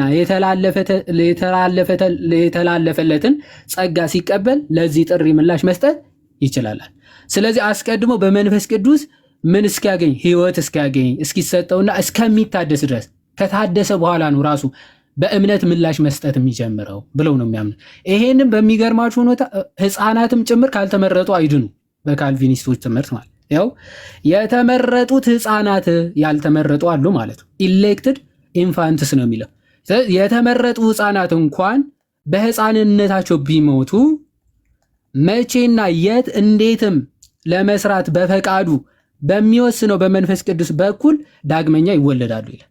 ስለዚህ የመረጣቸው ህፃናት እንኳን በህፃንነታቸው ቢሞቱ በመቼ እንዴት እንደሆነ በማይታወቅ መልኩ ዳግም እንዲወለዱ ያደርጋቸዋል። በክርስቶስም ይድናሉ። ከዛ በኋላ ይድናሉ። በቃሉ አገልግሎትም በውጫዊ ሁኔታ ሊጠሩ የማይችሉ ሁሉ እጣ ፈንታቸው ይሄው ነው ይላል። በእጣ ፈንታ ነው የሚያምኑት። በእስልምናው ቀድር ይለዋል። ህፃናትም ጭምር ተቀድሮባቸው እንጂ ህፃናት ስለሆኑ የሚድኑበት መንገድ የለም። እቺን የመጨረሻ ላሳይና የፓስተር ስሜ ላሳያችሁ። ስለ መጽደቅ ይላል። ስለ መጽደቅ እንዲህ ባለ ሁኔታ የጠራቸውን ሁሉ ነፃ ምርጫው የጠራቸውን እነሱን ብቻ ምን ይላቸዋል? የጠራቸውን ብቻ ነው በነፃ ያጸድቃቸዋል። ጸጋን ወደ ውስጣቸው በማፍሰስ ሳይሆን ኃጢአታቸውን ይቅር በማለት ይላል። ማንነታቸውን እንደ ጻድቅ በመቁጠርና በመቀበል ነው ይላል። በውስጣቸው ስለተደረገ ነገር ወይም እነርሱ ባደረጉት ሳይሆን ይላል። እነሱ ስላደረጉት ሳይሆን በክርስቶስ ብቻ ነው ይልና የማመን ተግባር ራሱን እምነትን በውስጣቸው በማኖር ለእምነት በሚደረግን ሌላ መታዘዝ እንደ ጽድቅ በመቁጠር ሳይሆን ይላል። ነገር ግን የክርስቶስን መታዘዝና እርካታን በውስጣቸው በማኖር ይቀበላሉ ይላል። ኦኬ፣ እሱ ነው የሚያኖርላቸው። የክርስቶስ መታዘዝ የክርስቶስ ስራን በውስጣቸው በማኖር ይቀበላሉ። በእርሱና በጽድቁ በማመን ያርፋሉ ይልና ይህ እምነት የእግዚአብሔር ስጦታ እንጂ በራሳቸው ያለ የራሳቸው አይደለም ይላል።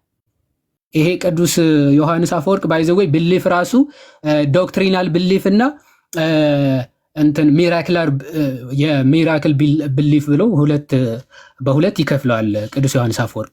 ይሄ ዶክትሪናል ብሊፍ ነው። ለመዳን የሚያስፈልገው እምነት ራሱ ምንድነው እያሉ ነው? በእግዚአብሔር ስጦታ እንጂ ከራሳቸው ምንም ሊያምኑ አይችሉም። ስለዚህ ሊያሳምናቸው የሚችለው ራሱ መንፈስ ቅዱስ ሲሰጣቸው ነው ብለው ያምናሉ። ለማመን ራሱ በራሳቸው በጭራሽ አይችሉም። ያመነ የተጠመቀ የሚለው በጭራሽ እነሱ ጋር አይሰራም ማለት ነው። ይህንን ከተመለከትን ዘንዳ የፓስተር ስሜ ደግሞ እንግዲህ የራሳቸው ፓስተር ማለት የአማን ሻሎም ፓስተር ነው። እንግዲህ ይሄ ማለት ሊሚትድ አቶንመንት ወይም ደግሞ ውሱን ቤዝወት የሚለውን ክፍል እንዴት እንደሚያብራራው እንመልከት። ክርስቶስ ራሱ የሞተው ለማን ነው የሚለው በአራት ይከፍላል። እይታዎች በአራት ይከፈላሉ በፕሮቴስታንቶቹ ማለት ነው። ክርስቶስ የሞተው ያለ ልዩነት ሰውን ሁሉ ሊያድን ነው የሚሉ አሉ። እኛ ግን ሳንል ይላል። ካልቪኒስቶች ክርስቶስ የሞተው ያለ ልዩነት ሰውን ሁሉ ሊያድን ነው፣ በካልቪኒስቶች አንልም ሳንል። እሺ ክርስቶስ የሞተው ለእከሌ እና እከሊት ነው ሳንል፣ ለእከሌና ለእከሊት ሞቷልም አንልም አይባልም በካልቪኒስቶች ትምህርት ማለት። አሁን ለኢዮባ ክርስቶስ ሞቶላል ማለት ይችላሉ ካልቪኒስቶች? አይቻልም። በምን ሊያውቁ ይችላሉ? ይመረጥ አይመረጥ ሊያውቁ አይችሉም። ስለዚህ ሳንል አለ። ሐመሯ ለመዳን የሚያስችል አቅምን በሰው አኑሯልም ሳንል። ኦኬ መዳን የሚችልበት አቅምም ሰጥቷቸው ነው የሚድኑትም አንልም። መጨረሻ ምን እንድንል የካልቪኒስቶች ትምህርት ክርስቶስ የሞተው ግን ለተወሰኑ ሰዎች ነው እንድንል ግድ ይለናል ይል ክርስቶስ የሞተው ለማ ለተወሰኑ ሰዎች ነው እንድንል ግድ ይለናል። ስለዚህ ለተወሰኑ ሰዎች ነው የሞቱት በካልቪኒስቶች ትምህርት። ይኸው ፓስተር ስሜ ታደሰ የተከዳው እውነት የአማን ሻሎም ፓስተር አንድ የመጨረሻ እዛው ስለ ሞት የሚናገሩት ነገር ስላለ ማለት ነው። እንዲህ ይላል። አይ ቲንክ እችኛዋለን ኢየሱስ ክርስቶስ ወደዚህ ዓለም የገባበትና በመስቀል ላይ የሞተበት ቀዳሚ ምክንያት ይላል። እንዲህ ይልና ኤፌሶን መልእክት ምዕራፍ 5:25 ከጠቀሱ በኋላ በተግባር ሊያሳይ መሆኑን ሁሉ ልብ ሊለው ይገባል። ሐዋርያው ሲተርክ በክርስቶስ የሆኑት ናቸው የመሳይቱ ማህበር ወይም ደግሞ ቤተክርስቲያን ተብለው የተጠሩት። እናም ስለ እነርሱ ብቻ ነው ራሱን አሳልፎ የሰጠው። አይታችኋል። ለቤተ ክርስቲያን ወይም ደግሞ ይሄ ክርስቲያን ለሆኑት ብቻ ተብለው ለተጠሩት እናም ስለ እነርሱ ብቻ ነው ራሱን አሳልፎ የሰጠው። በቃ ክርስቶስ ራሱን አሳልፎ የሰጠው ለእነርሱ ብቻ ነው ብለው ነው የሚያምኑ። ለእነርሱ ብቻ ነው። ይህንን እምነታቸውን ሳታቅ ሳታነብ እንደው በድፍረት ወጥቶ እንደዚህ ያምኑም ብሎ መናገር አላዋቂነትም ነው ለማለት ነው። እግዚአብሔር ይስጥልኝ።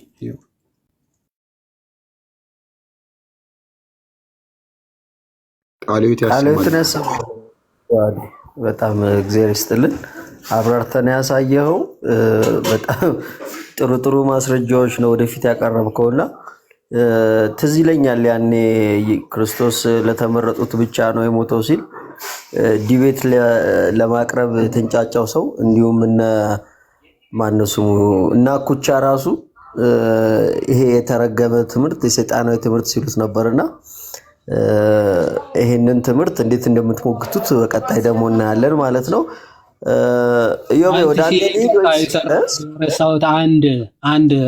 አንድ ጥያቄ ማለት አሁን እሱ ጠይቆናል አይደለ? እስቲ ለተወሰኑ ብቻ ነው ቤዛ የሆነው የሚል ማስረጃ እስኪ መጥቀስ ነበረብህ ምናምን ብሎ አይደለ ቪዲዮ የሰራው። ይኸው ለተወሰኑ ብቻ ለተመረጡ ብቻ እንደሞተ ከራሳቸው በቪዲዮ አሳየን፣ በመጻሕፍቶቻቸው አሳየን። ጥያቄ አሁን ደግሞ ለእሱ እንጠይቀዋለን። አንድ ማስረጃ ቤዛነቱ ለዓለም ሁሉ ነው ወይም ደግሞ ሊሚትድ አቶንመንት ሳይሆን አቶንመንቱ ፎር ዘ ሆል ራይስ ኦፍ ሂውማን ሬስ ነው የሚል ማስረጃ ከካልቪኒስቶች ወይም ደግሞ ከቃለ ሕይወትም ሊያመጣልን አሴ ቻሌንጅ እንሰጠዋለን ማለት ይኸውላችሁ የሆነ ኃጢአታቸውን እንዴት ወይም ደግሞ እንዴት ነው መዳን የሚችሉት ምናምን እንደዛ አይደለም። አቶንመንቱ ቤዛነቱ ለፍጥረት ሁሉ ነው የሚል ከካልቪኒስቶች ማስረጃ ካለ በዚህ አጋጣሚ ቻሌንጁን ለአንተ እናቀርብልሃለን መልሰን ማለት ነው። ካለ አሁን ባይዘው መግባት ትችላለህ። ቃሌ እየተከታተልክ እንደሆነ ወይ ነው፣ ግን ካለ አንድ ቁጥር ጽፈህ መግባት ትችላለህ በኋላ ላይ ስንጨርስ። እሺ ቴንክ እሺ ያዴ እግዚአብሔር በድጋሚ ያኔ ቢኖር አሁን አያነሳም ነበር ይሄን ሐሳብ የሚል ገምታለሁኝ። ኢዮቤ ወደ አንተ ልሂድ ወይስ ወደ ዲያቆን መኩል ልሂድ? ወደዛ ከመሄድ በፊት ዮሐዴ እዚህ ጋር ግን ማለት ነው አለ ዮሐድ ወይ አለው ናትሻ አለ ጀስት በጥያቄ እናንተን እናድርገው ብዬ ነው። መመረጣቸውን ግን ሊያውቁት ይችላሉ። የተመረጡት አይችሉም። በጣም ያሳዝነው ያ ማለት አማን ሻሎም ከተመረጡት ውስጥ መሆኑን ራሱ አሁን ማወቅ አይችልም ማለት ነው። የሆነ ቀን መሀል ላይ ስለጠየቀ አንድ ጥያቄ ማለት ይህን ጥያቄ የሆነ አንድ ካልቪኒስት ጋር ስንወያይ እንግዲህ ይቅርታ ይህን ሀሳብ ሳነሳ ያንን ለማስታወስ ምናምን አይደለም፣ ግን ውይይት ላይ አንስተ ነው ነበር። የሆነ የአማን ሻሎም ፕሮፋይል ያደረገ ካልቪኒስት መጥቶ ነበረ የሆነ ጠፍቶ በነበረበት ሰዓት ማለት ነው። እና አረ እኔ ተመርጫለሁ እንደ ዳንኩኝ እርግጠኛ ነኝ ምናምን አለ። ኦኬ ወይ ለአማን ሻሎም አሁን ፕሮፋይል አድርገዋል። እስኪ ተመርጧል ወይስ አልተመረጠም ብሎ ስለሱ ለምን ትጠይቀኛለህ? እሱ ራሱ ይመልሳል። እና እንግዲህ ይሄ ነገር ጥሩ አይደለም ጥያቄው ለማለት ነው። ናትሻ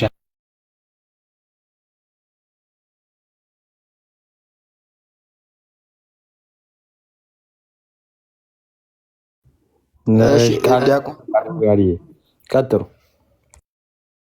ኦኬ የቀረውን ሀሳብ ጨምርበትና ዮባ ጠቅልሎት ወደ ዮኒ ቪዲዮ እንመለሳለን።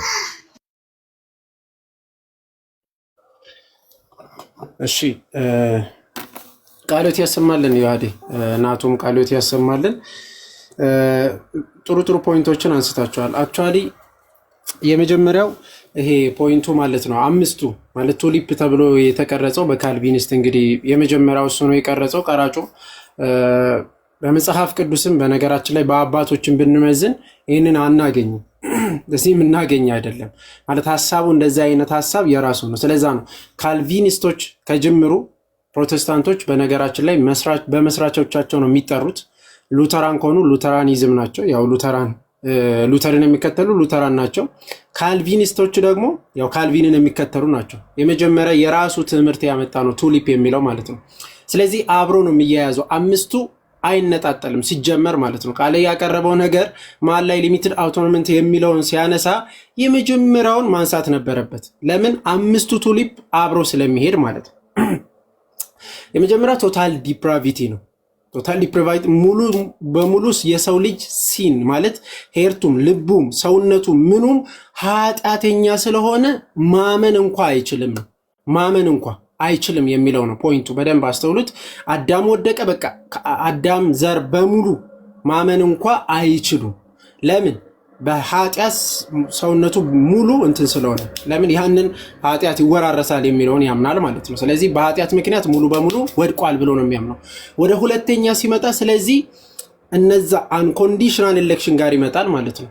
ኦኬ ስለወደቀ ሰው ሙሉ በሙሉ ማመንም ስለማይችል ከራሱም ሊሆን አይችልም። ስለዚህ ምን ማድረግ አለበት? እግዚአብሔር መምረጥ አለበት። ያንን ሰው እግዚአብሔር መርጦት ወዴት መምጣት አለበት? ወደ ድነት መምጣት አለ። ማመንም ምንም አይጠበቅበትም ማለት ነው። መጀመሪያ ቀድሞ ነው የሚወለደው፣ ዳግም መወለድ አለበት። አስተውሉት። ጥምቀት ውሃ በላ ማለት ነው። በአባቶች የትኛውም አባት ያለ ጥምቀት ዳግም ይወለዳል ያለው እኛም ቻሌንጅ እናቀርብላቸዋለን ማለት ነው። ማለት ጥምቀትን ነው ለሪጀነሬሽን ሉተርንም ጭምር ሪጀነሬሽን በምንድን ነው? በጥምቀት ነው። አንድ ሰው አምኖ ሲጠመቅ ምን ያገኛል? ድጋሚ መወለድን። ክርስቶስም ያስተማረን ይህንን ነው። ስለዚህ ካልቪኒስት ከማመኑ በፊት ራሱ ድጋሚ በመንፈስ ቅዱስ ተመርጦ ምን መሆን አለበት? መወለድ አለበት። ከዛ በኋላ ነው ወደ እምነት የሚመጣው ነው የሚለው። አማን ሻሎም ራሱ የሆነ ጊዜ ላይ አይታችሁ ከሆነ ክርክር ላይ ከማን ጋር ነው? ከሳሙ ነው ሰንበዲ ጋር ሲያደርግም ይህንን ሲያነሳ ነበር። መጀመሪያ ላይ ሲገባም ከመዝሙረ ያሬድ ጋር ይህንን አንስቶ ሲወያዩ ጊዜ አንስቶታል። ያው ያስቀምጣል የእኛ እንትን እሱን አውጥተን እናሳያለን ዮኒ እንትን ትላለና። ስለዚህ አንኮንዲሽናል ኢሌክሽን የሚለው ይመጣል ማለት ነው። ሰው በቃ ቀድሞ ነው በመንፈስ ቅዱስ ዳግም ተወልዶ ከዛ ያምናል፣ ከዛ ይጠመቃል። ሲምቦሊክ ነው ማለት ነው። ኔቲንግ ሌላ አይጠቅምም። ከዛ በኋላ ደግሞ ሉዝ አያደርግም። ምንን ከተመረጠ ክርስቶስ ተመርጧል። ለነዛ ሰዎች ደግሞ ሞቷል። ለተመረጡት ከተመረጡት በኋላ ደግሞ ምን አያደርጉም ማለት ነው? ድነታቸውን ጭራሹ አያጡ። መመረጡንም አያውቅም ሲጀመር፣ ግን ድነቱን አያጣም። በቃ በምንም ምክንያት ቢኮዝ ቀድሞ ስለተመረጠ ማለት ነው። ድነቱን አያጣም። በካልቪኒስት ምንም አይነት ኃጢአት ቢሰራ አሁን ባለፈው እንደዛ የፈለገ ፐርሰናሊ ጋር አንሄድም። አማን ሻሎም ራሱ ማለት ነው። ያው እንግዲህ በጣም ብዙ ነገር እንትን ሲባል ነበረ የምናውቀው፣ ያለፈው አልፏል። ግን እርሱ እንደዛም አድርጎ ድነቱን አላጣም ብሎ ነው የሚያምነው ማለት ነው። አንድ ሰው ካልቪኒስት ከሆነ በፈለገው ልክ ኃጢአት ውስጥ ቢገባና ቢያደርግ ኦልሬዲ ስለተመረጠ ኦልሬዲ ለእርሱ ብቻ ስለሞተ ክርስቶስ ያው መርጦታል ብሎ ያምናል። ግን እኮ አያውቅም፣ ስቲራው መመረጡን ራሱ አያውቅም። ግን ደስታ ኃጢአት ቢያደርግ እንኳ አንደኛ ኮዝ ያስቀምጣል። ወይ ጭራሹ አልተመረጠም፣ ኃጢአት ካደረገ ማለት ካልኖረበት አልተመረጠም ብሎ ነው የሚያምኑት። ወይም ደግሞ አያውቁትም፣ በቃ ጀስት ይመለሳል ምናምን ብሎ ስለሚያምኑ ማለት ነው። ሰው ከዚህ አንጻር ምንድነው ተያይዞ ነው የሚሄደው፣ አምስቱም ማለት ነው አብሮ ነው። ቱሊፕ የሚለው ተያይዞ ይሄዳል። ስለዚህ ቀድሞ ከተመረጠ ድህነቱን ጭራሹን አያጣም። ስለዚህ ለተመረጠ ሰው ብቻ ነው የሞተው ክርስቶስ። ስለዚህ ሰው ደግሞ መዳን የሚችለው ቀድሞ ዳግም ተወልዶ ከዛ ወደ እምነት መጥቶ ነው የሚጠመቀው። ይሄ የካልቪኒስቶች ነው እና ይሄ በጣም ትልቅ እውነት ለመናገር አጋንንታዊ እንላለን እርስ በርሳቸው። ኤፍሬም ማን ነው? ኤርሚያስ ቀለሜ ማለት ነው። ሜሎስ፣ እነዚህ ሁሉ ወጥቶ ታስታውሱ ከሆነ ከዚህ ጋር ህብረት አላደርግም ብሎ ቪዲዮ ሰርቶታል። ሜሎስ ማለት ነው። ሜሎስም ሌሎችም በቃ አጋንንታዊ ብሎ ቃል በቃል ማለት ነው በጣም እንትን ሲሉ ነበረ። ያኔ አንረሳም፣ ያው እንትኑም አይረሳም፣ ቪዲዮም ይኖራል እና የሚያምኑቱ በዛ ልክ ነው እና የክርስቶስ የዓለም ቤዛነት መጀመሪያ ተቀበሉ። ቃሌላ አንተ እያቀረብን ያለ ነው። መጀመሪያ የክርስቶስ ቤዛነት ሳትስማሙ የእመቤታችን የዓለም ቤዛን መባሏ ሲጀመር ቤተ ክርስቲያን የዓለም ቤዛ ብላ ስጠራ እመቤታችንን ከክርስቶስ ጋር አነጻጽራም አይደለም አድርጋም አታውቅም። ታዘኮት አድርጋም አታውቅም ብላም አታውቅም። አንድ ላይ በንጽጽርም አላቀረበችም። ክርስቶስ የዓለም ቤዛ ነው፣ ሁላችን በደሙ ያዳንን እና ከዛ አንጻር ይታያል። እግዚአብሔር ይስጥልን። ቀጥሉ። አሜን አሜን። ቃልዎት ያሰማልን። ዲያቆን መኩ በጣም ጥሩ የተብራራ ቱሊፕ ላይ ጥሩ ሀሳብ አንስተሃል። ኢዮባ አንተ ልጨቁንህና ዮኒ ቪዲዮ ታሳይና አንድ ላይ ከነ ቪዲዮ ሀሳብ ትሰጣለህ ማለት ነው። ዮኒ ተዘጋጅና ይሄው ቪዲዮ አሳይና ከኢዮባ ጀምረን ሁለተኛው ኢዮባ ሀሳብ ይሰጥና እነናቱ ይቀጥላሉ። እሺ ያው ይሄኛው እምነት ማለት የኢየሱስ ክርስቶስ ቤዛነት ለዓለም አይደለም የሞተው የሚለው ያው አማን ሻሎምን በተደጋጋሚ ያነሳ ነው። ግን የሱ ብቻ ሳይሆን እዚህ ኢትዮጵያ ውስጥ በጣም ብዙ ናቸውና ከአማን ሻሎም ውጪ ደግሞ ሌላ ሰው ላሳያችሁ የሆነ ውይይት ተደርጎ ነበርና እዛ ውይይት ላይ አጭር ውይይት ነው፣ 1 ደቂቃ ነች። እሱን ላሰማችሁ። ማለት አማን ሻሎም ብቻ ሳይሆን በርካታ ይሄንን እምነት የሚያምኑ የካልቪኒዝምን እምነት የሚከተሉ በርካታ ሰዎች እንዳሉ ማለት ነው።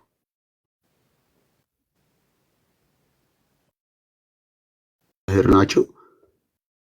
አይ ቲንክ ትልቁ ላይ ነኝ እንዴ? አሁን እሺ፣ ከኛ የኛ ቤተክርስቲያን መምህር ናቸው። ከእሳቸው ጋር የተደረገው ውይይት ነው። ተከታተሉ። ያደረገው ይሄንን እኛ ማድረግ ቅዱስ ጳውሎስ እኛ ስትል እዚህ ጋር ማንን ነው? እያንዳንዱ ዓለም የሰው ልጅ በሙሉ ግን እንደሱ እንዳለ ደግሞ ክርስቶስ የሞተው ለማን ነው? አይደለም አስቀድመህ እኮ ክርስቶስ የሞተው ለማን ነው? ለተመረጡት ለሰው ለተመረጡት ነው። አንዱ ስለ ሁሉ ሞተ ይላል። አንዱ ስለ ሁሉ ሞተ። ሁሉ ማን ነው? አሁን ቅድም እኮ አምነው በመጡ አይደሉ? ኢየሱስ ለሁሉም ሰው አልሞተም። ለሁሉም ሰው አልሞተም። ኢየሱስ ለሁሉም እንዳልሞተ ዮሐንስ ወንጌል ምዕራፍ 10 ላይ ማየት እንችላለን። ከአይሁዳውያን ጋር ባለው ክርክር እናንተ የማታምኑበት ምክንያት ከበጎቼ ስላልሆናችሁ ነው ይላቸዋል። የእነሱ ፍላጎት ነው። እሱ አይደለም ለነሱ አልሞተላቸውም። ለነሱ ነፍሴን ስለ በጎቼ አኖራለሁ ይልና ነፍሴን ስለ በጎቼ አኖራለሁ ብሎ አይሁዳውያኑ ግን የሚከሳቸውን አይሁዳውያን ያላመኑበትን ምክንያት ሲናገር ባለማመናችሁ በግ ከመሆን ጎላችኋል አይደለም የሚለው፣ ያላመናችሁ ቀድሞውኑ በግ ስላልነበራችሁ ነው ይላል። አንድ ሰው በጎች ነበሩ። ግን እቺን ልጨርሳት፣ ነፍሴን ግን የማኖረው ለበጎቼ ነው ብሏል። ስለዚህ ማን ነው ታዲያ በግ ነው? ማን ነው? ከሰው ልጆች ውስጥ የኢየሱስ የበደለው ማን ነው? ቆይ እቺን ክሊር ከሰው ልጆች መካከል የኢየሱስ በጎች የሆኑ አሉ፣ በግ ያልሆኑ አሉ። በማመናቸው አይደለም በግ የሚሆኑት። ጠፍተው የነበሩ በጎች አንዷም የጠፋች በግ ብትሆን ተፈልጋ ትመጣለች። ስለዚህ አስቀድሞውኑ በግ ለነበሩት ኢየሱስ ራሱን አሳልፎ ሰጥቷል። እናንተ በእኔ የማታምኑበት ምክንያት ከበጎቼ ስላልሆናችሁ ነው ሲላቸው ሲጀመር ያልተመረጡ ሰዎች ናቸው። የእነሱን ፈቃድ ወይስ መዳን በምርጫ ነው እንጂ የተመረጠ ኢየሱስ የሞተው ለተወሰነ ግሩፕ ነው፣ ለተወሰነ ሰው። እነማን ናቸው እነሱ? የተመረጡት። እነማን ናቸው እነሱ? የተመረጡት እነማን ናቸው? የሚያምኑት። ቀጥሉሽ። ያ ይሄን ውይይት አስታውሰዋለሁና ለመምህሩም አዲስ ነበር፣ ለክርስትና አዲስ ነው። ራስህን አተልቅ። እሺ መምህር ራሱ ደንግጠው አይታለ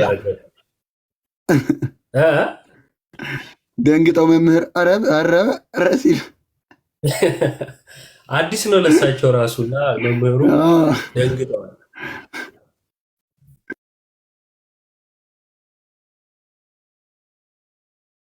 ለህሊናችሁ እንደማትታመኑ አንቺ ማሳያ ነሽ። ምን ስትይ ነበር ቅድም? እንደዛ አይሉም አልሽ። ከዛ እንደዛ አይሉም ስትይ እያየው ነበር ኮሜንትና አሁን የሚል ጴንጤ እያየሽ እንኳን ልታምኚ አትፈልጊም። ከኢየሱስ ይልቅ ግሩፕ ነው የምታመልኩት። ሰው አምላኪ ቢኖር ጴንጤ ነው። እውነት ለመናገር ሰው አምላኪ ቢኖር ጴንጤ ነው እና ለሰው ብለው ክርስቶስን ይክዱታል። ለማንኛውም እንመለስና ለዚህ ነው ከእናንተ ምንም የማልጠብቀው። አንዳንዶቻችሁ ትነዳላችሁ። ልክ በቃ ያ ባጃጅ የጫኗትን ይዛ እንደምትሄድ ወይም አህያ የተጫንኩት ምንድን ነው እንደማትል ሁሉ ብዙ ጴንጤ ምን እንደተጫነ እንኳን አያውቅም። ምን እንደተጫነ እንኳን በስመ ጴንጤ ዝም ብሎ ይግበሰበሳል። ለእግዚአብሔር ቃል መታመን አይፈልግም። ሳሙኤል በላይነህ ነገ ቤትህን ስከፍት ካልቪኒስቶች ኢየሱስ የዓለም ቤዛ መሆኑን ታምናላችሁ ወይስ አታምኑም የሚል ርዕስ ይዘህ እንደምትገባ ተስፋ አድርጋለሁ። ይዘህ አትገባም። ቢሞት አይገባም። ስላየሁት ነው። ማኖ ለማስነካት ነው ጋይስ። እሺ ወደ ሀሳቡ ስንመለስ ቪዲዮ ላይ ምን አየን? ልጁ ካልቪኒስት ነው። ኢየሱስ ለተመረጡት ነው የሞተው ለዓለም ሁሉ አልሞተም ብሎ ያምናል እና እሱን እየተናገረ ነው። ለማን የሞተው ኢየሱስ? ለተመረጡት። ምርጫ ካለ አለመመረጥም አለ። ምን ማለት ነው? የተመረጡ አካላት ካሉ ከምርጫ ውስጥ ያልተካተቱ ቀሪዎች አሉ ማለት ነው። የተመረጠ ብቻ እንዳለ አምናለው ለሲኦል የተመረጠ አላምንም ብሎ ቢል ሰው ውሸት ነው። ወይም ቃሉን አለመጥራት ፈለገ እንጂ የምርም የእንትን ችግር አለበት ማለት አይደለም። ለሲኦል የተመረጡትን እኔ አልቀበልም አለ ማለት አይደለም። ምክንያቱም የተመረጡት ድነዋል ወይም የሚድኑት የተመረጡት ናቸው ካለ የማይድኑት ደግሞ ያልተመረጡ ናቸው ማለት ነው። ቅድም ናቱ ሲያነብልን ከመላእክትም ከሰውም ለድህነት የተመረጡ አሉ፣ ለዘላለም የተመረጡ አሉ የሚል አንብቦልን ነበረ ከመግለጫቸው አይደለ? የሚስቱ ሰዎች ለመሳታቸው ምክንያቱ ማን ነው? ወይንም ደግሞ ላለመግባታቸው መንግስቱን ላለመውረሳቸው ምክንያቱ ማን ነው? አለመመረጣቸው አይደል? መራጩ ላይ ችግር አለ የለም? በእነሱ ትምህርት አለ። ይህንን ትምህርት የት ነው የማውቀው? ሙስሊሞች ጋር ምን በሚል ትምህርት አዳምና ሙሴ ይከራከራሉ። አዳምና ሙሳ ይከራከራሉ። በአንተ ምክንያት ነው እዚህ የወደቅ ነው እያለ ሙሳ አደምን ይወቅሰዋል። አደም ምን አለ? እኔ ምን አደረግኩኝ? ከ40 ዓመት በፊት ተቀድሮብኝ ነው አለ። ከ40 ዓመት በፊት እኔ ተቀድሮብኝ ነው። ከተሳሳትኩ ዮሐዴ ታረመኛለህ። ተመልከቱ፣ ሙሳ እዚህ ለመውደቃችን ምክንያቱ አንተ ነህ ብሎ አደምን ሲወቅሰው፣ አደም ግን እኔ አይደለሁም ተወስኖብኝ ነው እንዲህ እንዳረጋለ። ስለዚህ የመውደቅ ምክንያት ማን ነበረ? የሙሳ መውደቅ ምክንያት አላህ ነው ማለት ነው። ይህንን የእስልምና ትምህርት ካልቪኒስቶች ጋር ታገኙታላችሁ። መጽሐፍ ቅዱስ የያዙ ሙስሊሞች ማለት ነው። እግዚአብሔር ለመዳን አስቀድሞ ከመረጠ ላለመዳንም መርጧል። የማይድኑት ላለመዳናቸው ምክንያት የፈጠራቸው በመሆኑ የፈጠራቸው ለነርሱ ፍቅር ነው ተብሎ ሊነገር አይችልም።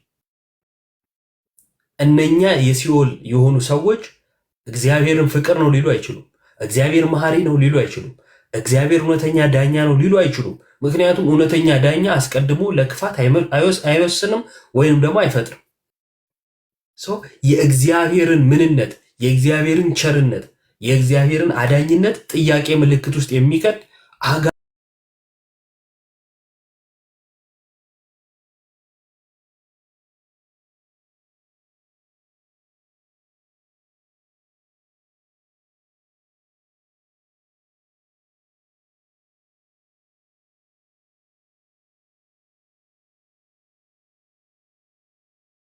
ቀድሞ ወስኗል።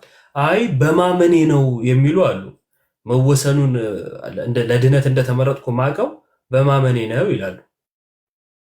ብርሃን የበራላቸው ከመንፈስ ቅዱስ ተካፋዮች የሆኑት እንኳን መዳን እንደማይችሉ መጽሐፍ ቅዱስ ይናገራል። ምን ካላደረጉ? ለእግዚአብሔር ተገዢ ካልሆኑ፣ ከሳቱ ማለት ነው። እነሱ ግን ብንስትም ኃጢአት ብንሰራ ምንም ብናደርግ ድነታችን አናጣም ይላሉ።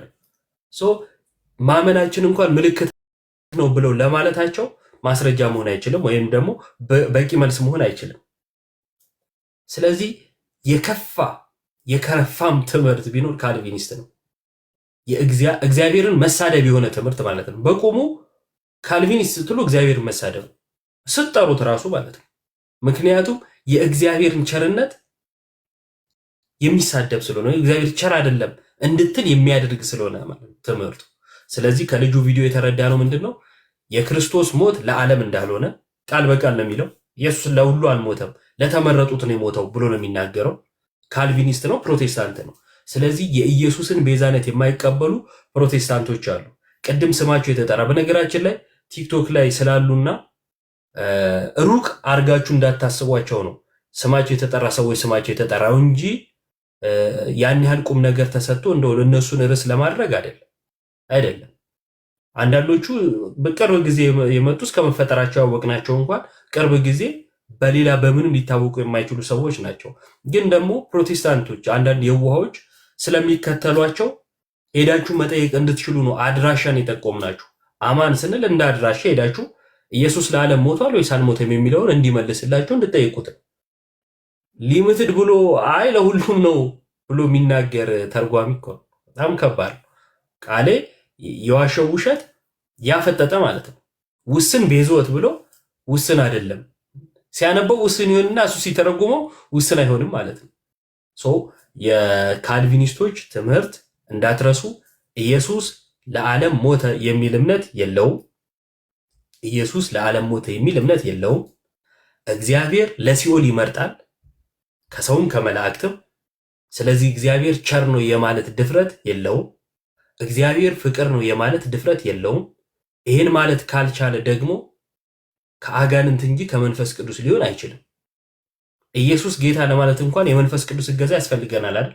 በመንፈስ ቅዱስ ካልሆነ ኢየሱስ ክርስቶስ ጌታ ነው ሊል የሚችል የለም ስለተባለ ማለት ነው። ልክ እንዲሁ ኢየሱስ ፍቅር ነው፣ እግዚአብሔር ፍቅር ነው፣ እግዚአብሔር አዳኝ ነው፣ እግዚአብሔር መሐሪ ነው፣ እግዚአብሔር ቸር ነው ለማለት የመንፈስ ቅዱስ እገዛ ያስፈልገናል። ግን ደግሞ ይህን ለማለት እንኳን ትምህርቱ ስለማይደፈር እንድንልም ስለማያደርገን ይሄ ትምህርቱ ከአጋንንት ነው ማለት ነው። እንዳላበዛባችሁ ወንድሞች ቀጥሉ። አንተሽ ምራ። እሺ ቃልዮት ያሰማልን ዮሐዴ። ይቅርታ ዮቤ፣ ጥሩ አድርገህ ቪዲዮን አብራርተከዋል። ዲያቆን ኢዮብ ትንሽ በሰማው ዙሪያ ሀሳብ ስጠንና ወደ ዲያቆን ናቲ እንሄዳለን።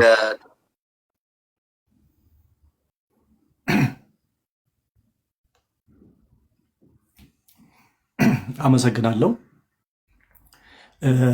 እንግዲህ ስናይ ያለው ነገሮች ከዚህ ቪዲዮ ብዙ ነገሮች መማር እንችላለን። አሁን ያየነውን የጴንጤ እምነት እንዴት እንደሚያምኑ እንዴትስ እንደሚያስተምሩ በደንብ የተረዳንበት ቪዲዮ እናያለንና ቪዲዮን እያየን አንድ የተረዳሁት ነገር ነበር። እኔ ማምነው ካልቪኒ ሳይሆን ኢየሱስን ነው። ኢየሱስ እኮ የሚያስተምርህ ያ ቤተ እምነት ነው። ቤተ እምነቱ ውስጥ እኔ ኦርቶዶክስ ነኝ። ቤተ እምነቴ ውስጥ የመዳን ትምህርቴ ብዙዎቹ የሚድኑበት፣ ብዙዎቹ ወደ ቤተክርስቲያን የሚመጡ፣ ብዙዎቹ ወደ ክርስቶስ የሚመጡበት የሚድኑበት መንገድ መሆኑን በደንብ ልንረዳ ይገባል። እኔም ኢየሱስን ነው ማምነው፣ ኤክሌን አይደለም ማምነው። የሆነ መጥፎ ነገር ወይም ደግሞ ትክክል ያልሆነ አስተምሮት ስናገኝ ያን አስተምሮት ተቃውመን ያን አስተምሮት ማቆም እንጂ እኔ ኢየሱስን ነው ማምነው ብለን ራሳችን የምንሸውዱ ሰዎች አለን። በጣም ብዙ ኮሚቶች እያየው ነበርና ማለት ነው። ሌላው ደግሞ አንድ ከዚህ ቪዲዮ የተረዳሁት አንድ ነገር አለ። እነዚህ ሰዎች የሚያምኑበት እምነት ለምሳሌ እንደ ዓለም ውስጥ ያለው ሰው ሁሉ ቢያምን አይድንም ማለት ነው በእነሱ እምነት። ለምን? የተመረጡ ናቸውና። የተመረጡ ሰዎች ብቻ ስለሚድኑ ማመን ለራሱ አያስፈልግም በእነሱ ትምህርት። ለምን? ተመርጧል። መጀመሪያ ተመርጧል። እነዚህ ይድናሉ ተብሎ ተዘጋጅተዋል። ሌላው ከንቱ ልፋት ላይ ነው ማለት ነው። ያልተመረጠ ሰው አምኖ መዳን አይችልም ማለት ነው። ስለዚህ ይሄ አጋንንታዊ ትምህርት መሆኑን በግልጽ የሚያሳይ እንደዚህ አይነቱን የምታምኑ ሰዎች በነገራችን ላይ ማመን ለመዳን ነው። ይሄ የሆነ ቤተ እምነት ለማሳደግ ወይም ለብሽሽቅ ወይም ለሌላ ነገር አይደለም። ህይወትን ለማለት ሰው ዓለምን ቢገዛ ቢነዳ ህይወቱን ግን የማይተርፍ ከሆነ ምን ዋጋ አለው ነው አይደል? ስለዚህ እኛ ትምህርቶችን ስንማር ወይም ቃለ እግዚአብሔር ሲሰበክ ወደ ህይወታችን ቀይረን መዳን እንድናገኝበት ያ በሰማይ ቤት የሆነው ቤታችን ልናገኝበት እንጂ ምድር ላይ የሆነ ብሽሽቆች ወይም ደግሞ የሆነ ቤተ እምነት የምናሳድግበት አይደለም። በጣም ብዙውን ጊዜ ምን አዚም እንደነካችሁ ማላውቀው አንድ ነገር አለ። የውሸት ትምህርቶች ሲማሩ እንኳን ምንድን ነው ያለው ብላችሁ ቆም ብላችሁ ማታስተውሉት ነገሮች በጣም ነው የሚገርመኝ። እኛ ቤተ እምነት ውስጥ እኮ አንድ ቃል ሲነሳ ያ ቃላቶች ስንት ፍቺት ያነሳል አይደል? ስንቶቹ ለምን አሉ ይሄ ሊቃነ ጳጳስ ነው የኬሌ ነው ብለን አለምንተው ትክክል አይደለም፣ ትክክል ካልሆነ ያስተምሮቱ ካልሆነ ትክክል አይደለም፣ መጽሐፍ ቅዱሳዊ አይደለም ብሎ ብዙዎቹ ክርክርን ያነሳሉ አይደል? የቤተ ክርስቲያኗ ትምህርት አይደለም ብሎ እናንተ ቤት እስቲ እውነት እዚህ ውስጥ አላችሁ በብዛት ፕሮቴስታንቶችና ይሄ በጭፍን ከማመን ይልቅ ለመዳን ስለሆነ ለመዳን የሚያምን ሰው ደግሞ መጠየቅ አለበት። ያ ነገሮች መጽሐፍ ቅዱሳዊ አይደለም። አሁን ክርስቶስ የዓለም ቤዛ አይደለም ለተመረጡ ሰዎች ስበል አሜን አሌሉያ ብለህ ከምትወጣ ኖ ለሁሉ የሞተ ሁሉ ዓለምን እንዲሁ የወደደ ይላል አይደለ? ዓለምን እንዲሁ የወደደ ይላል። የሆነ ሰዎችን የወደደ ወይም ደግሞ አማኞችን እንዲሁ የወደደ አይልም። ስለዚህ ዓለምን የወደደ ክርስቶስን ለሆነ ሰው ብለህ ሲከፍል ኖ ብላችሁ ማቆም አለባችሁ። ለምንድን ነው ትምህርቱ? ለምን ስለሆነ ለድነት ስለሆነ ይሄ ነገሮች ወንድሞች በብዛት ስለሄዱበት ሰዓት ላለመግደል ለወንድሞች ቃልዎትን ያሰማልን። አመሰግናለሁ ናቱ። አሜን አሜን። ዲያቆን እየው ቃልዎት ያሰማልን፣ መንግስተ ሰማያትን ያወርስልን። በቀጣይ ደግሞ ወደ አንተ ዙር እመጣለሁ። መምህር ብሬ ሰላም በሉንና ወደ ዮሐዴ ሄድና ከዛ በኋላ ሐሳብ ይሰጡን። እሺ ናቱ ተሟላ አይደለ? መምህር ብሬ ሐሳብ አልሰጠም እስካሁን እረስቸዋለሁ እኮ። እሺ መምህር ብሬ ሰላም ይወር።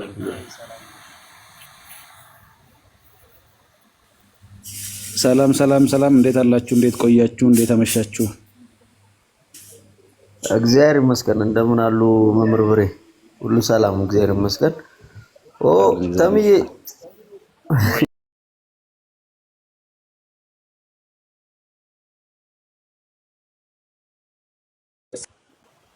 አዎ ኤርፎን ካለ ግን አውልቀው።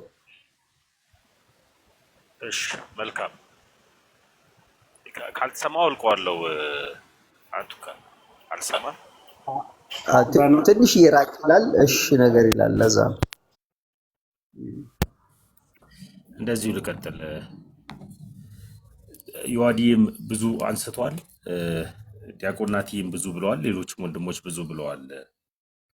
ግን አንድ ገስት ላይ ውጭ ብለው ሲቀመጡ አንድ የሆኑ ነገር ግን በአንድ ገስት ላይ ብዙ ልዩ የሆኑ ኢየሱሶችን ነው የምናይባቸው ፕሮቴስታንቶች። አንድ እኔ ራሴ ወደ ኦርቶዶክስ እንድመጣ ካደረገኝ ነገር አንዱ የዛሬ ዓመት አብዛኞቻችሁ ኤፍሬም ባለጊዜና እነ ኤርሚያስ አበበ አጋንንታዊ ትምህርት ብለው በግልጽ የተቃወሙት ትምህርት ነው። ካልቪኒዝምን ለሚባል ኢየሱስ ክርስቶስ ዓለም ላይ ያሉትን ከዓለም ላይ ካሉት የተመረጡት ናቸው የሚድኑት እንጂ ኢየሱስ ክርስቶስ ለዓለም ሁሉ አልሞተም ብለው በግልጽ ያስተምራሉ ትምህርቱ። ዓለም ላይ ሰዎች አሉ፣ ከዓለም ላይ የተመረጡ ሰዎች ናቸው የሚድኑት ብለው ነው የሚያምኑት ካልቪኒዝሞች። እና እዚህ ውስጥ ነሆሲ ሌሎችንም ፕሮቴስታንቶችን አይቻለሁ እና ለእናንተ ትምህርት ይሆን ዘንድ እኔ የመጀመሪያ ጥያቄ የሆነብኝ ነገር የነበረው ይሄ ነው።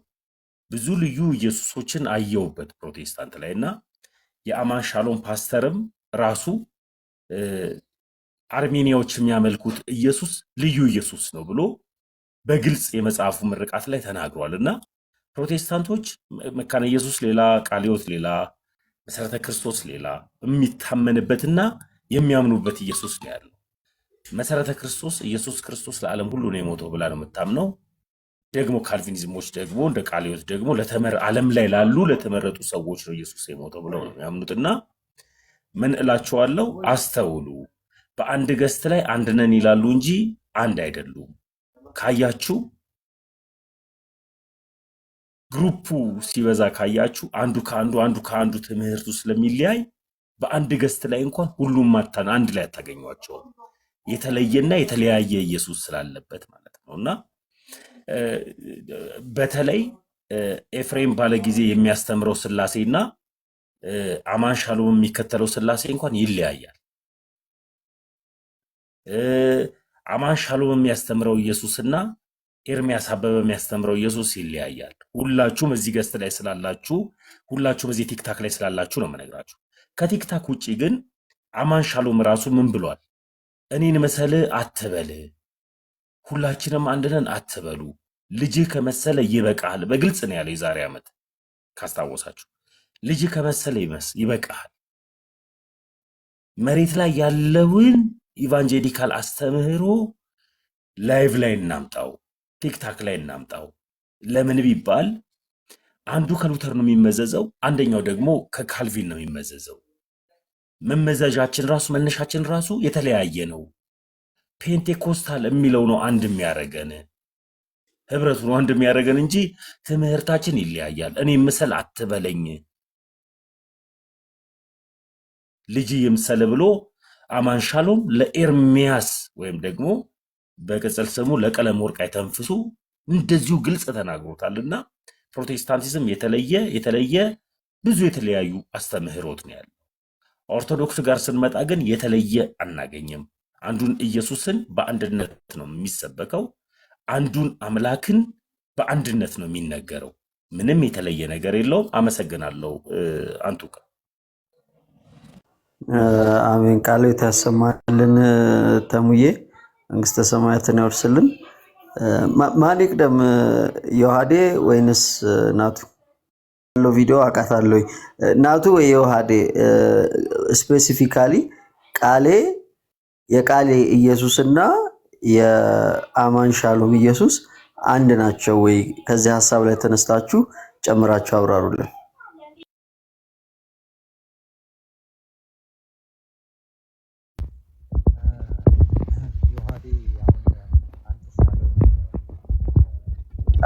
አትሰማም ማለት አሁን ትሰማለህ? ቀጥል። እሺ አይ ዮሐዴ አሁን አንተሽ ያለውን ሰፋ አድርገህ ትሄድበታለህ። ከዛ በፊት እኔ ቅድም የታየው ቪዲዮ ላይ የተነሳውን ነገር ዝም ብዬ ብቻ መናገር ስለፈለግኩ ነው፣ በሰፊውም ስለተባለ ብዙ አሰልቺ እንዳይሆን ማለት ነው። እንግዲህ የታየው አይ ቲንክ የትኛው ናቱ ድምፅህ ማለት አይሰማም። እስቲ ታች ላላችሁ አንዴ ታች የተጻፈ ነው ይሰማል። እሺ ድምጽ ያምራል። አይ መኩ ከተሰማው በቃ እሺ። ቅድም የተነሳው ውይይት ሲያደርጉ ከኛ መምህራን ጋር ውይይት ሲያደርጉ የተጠቀሰ ጥቅስ አለ እና የመጀመሪያው ካልቪኒስትም በሉ ሉትራኖችም በዚህ በሪፎርመር ቴዎሎጂም ያሉትም ብቻ ፕሮቴስታንቶች፣ ጴንጤዎች ለዚህ ሁሉ ኬዎስ መመሰቃቀል ትልቁና ዋነኛው ነገር በራሳቸው የመተርጎም ነው። ባይ ዘ ዌይ ዌስትሚኒስተር ኮንፌሽን ይሄ ካልቪኒስቶች ወይም ደግሞ ከሚቀበሉት በሪፎርመር ቴዎሎጂ ከሚቀበሉት ዌስትሚኒስተር ኮንፌሽን ቅድም ያወጣንላችሁ የእምነት መግለጫቸው ላይ ይስራሉ ናቸው። አታምኑም። አሁን ይህንን በምን አድርገው ነው የተረጎሙት? በጣም የሚያስቀው መጀመሪያ በጎች ተብለው የተመረጡ የተወሰኑ አሉ እና ማንም ሰው እንደው ዝም ብሎ የክርስቶስ በግ መሆን አይችልም ከተመረጡት ውጭ እና እናንተ ደግሞ እነዚያ የተመረጡት ውስጥ ስላልሆናችሁ ለዛ ነው ማታምኑት።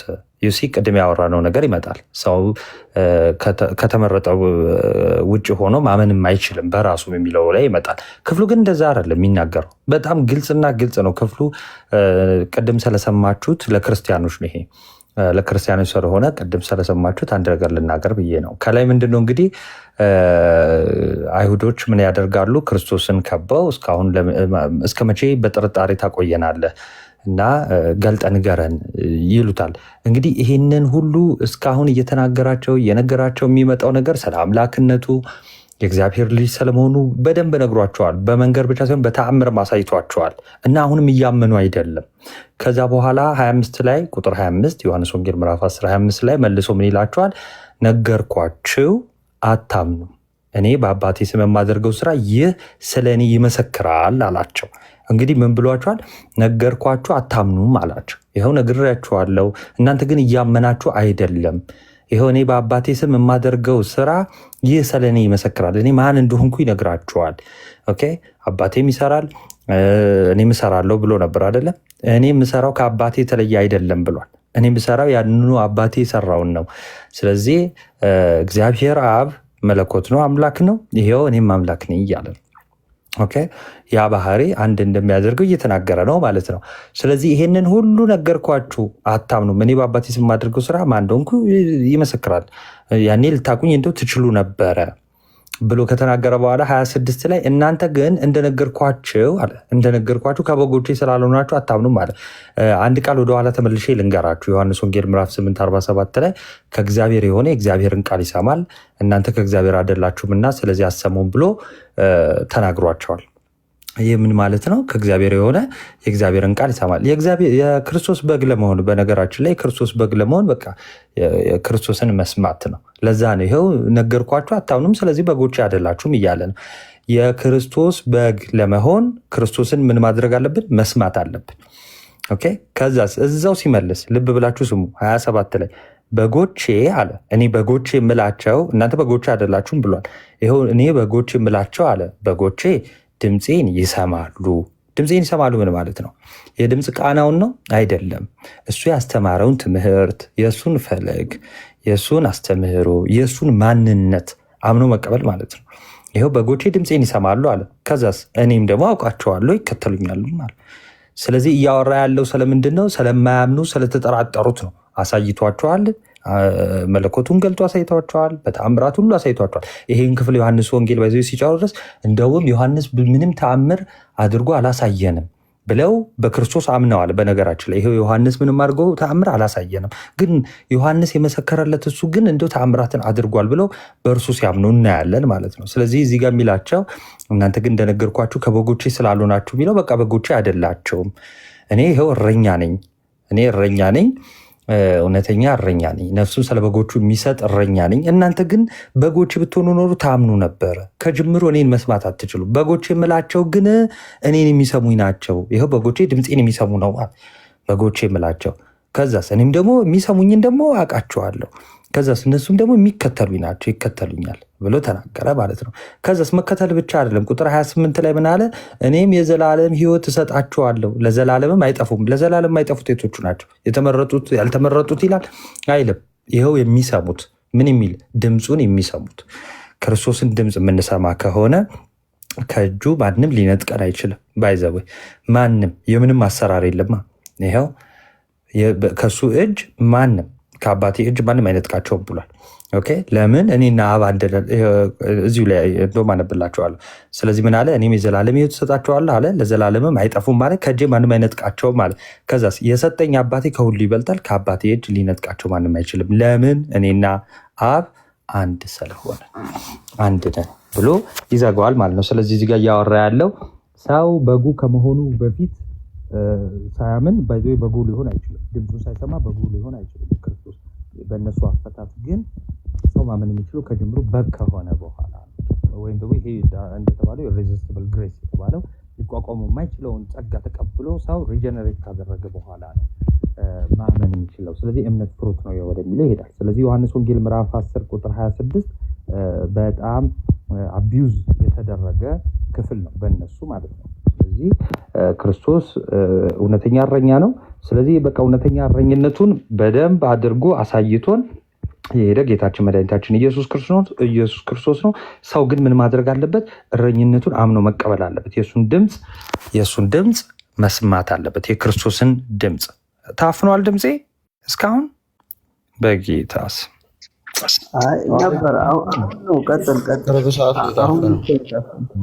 ዮኒ አንድ የሚዩት አድርግ። ይቅርታ አንተ ሸኔ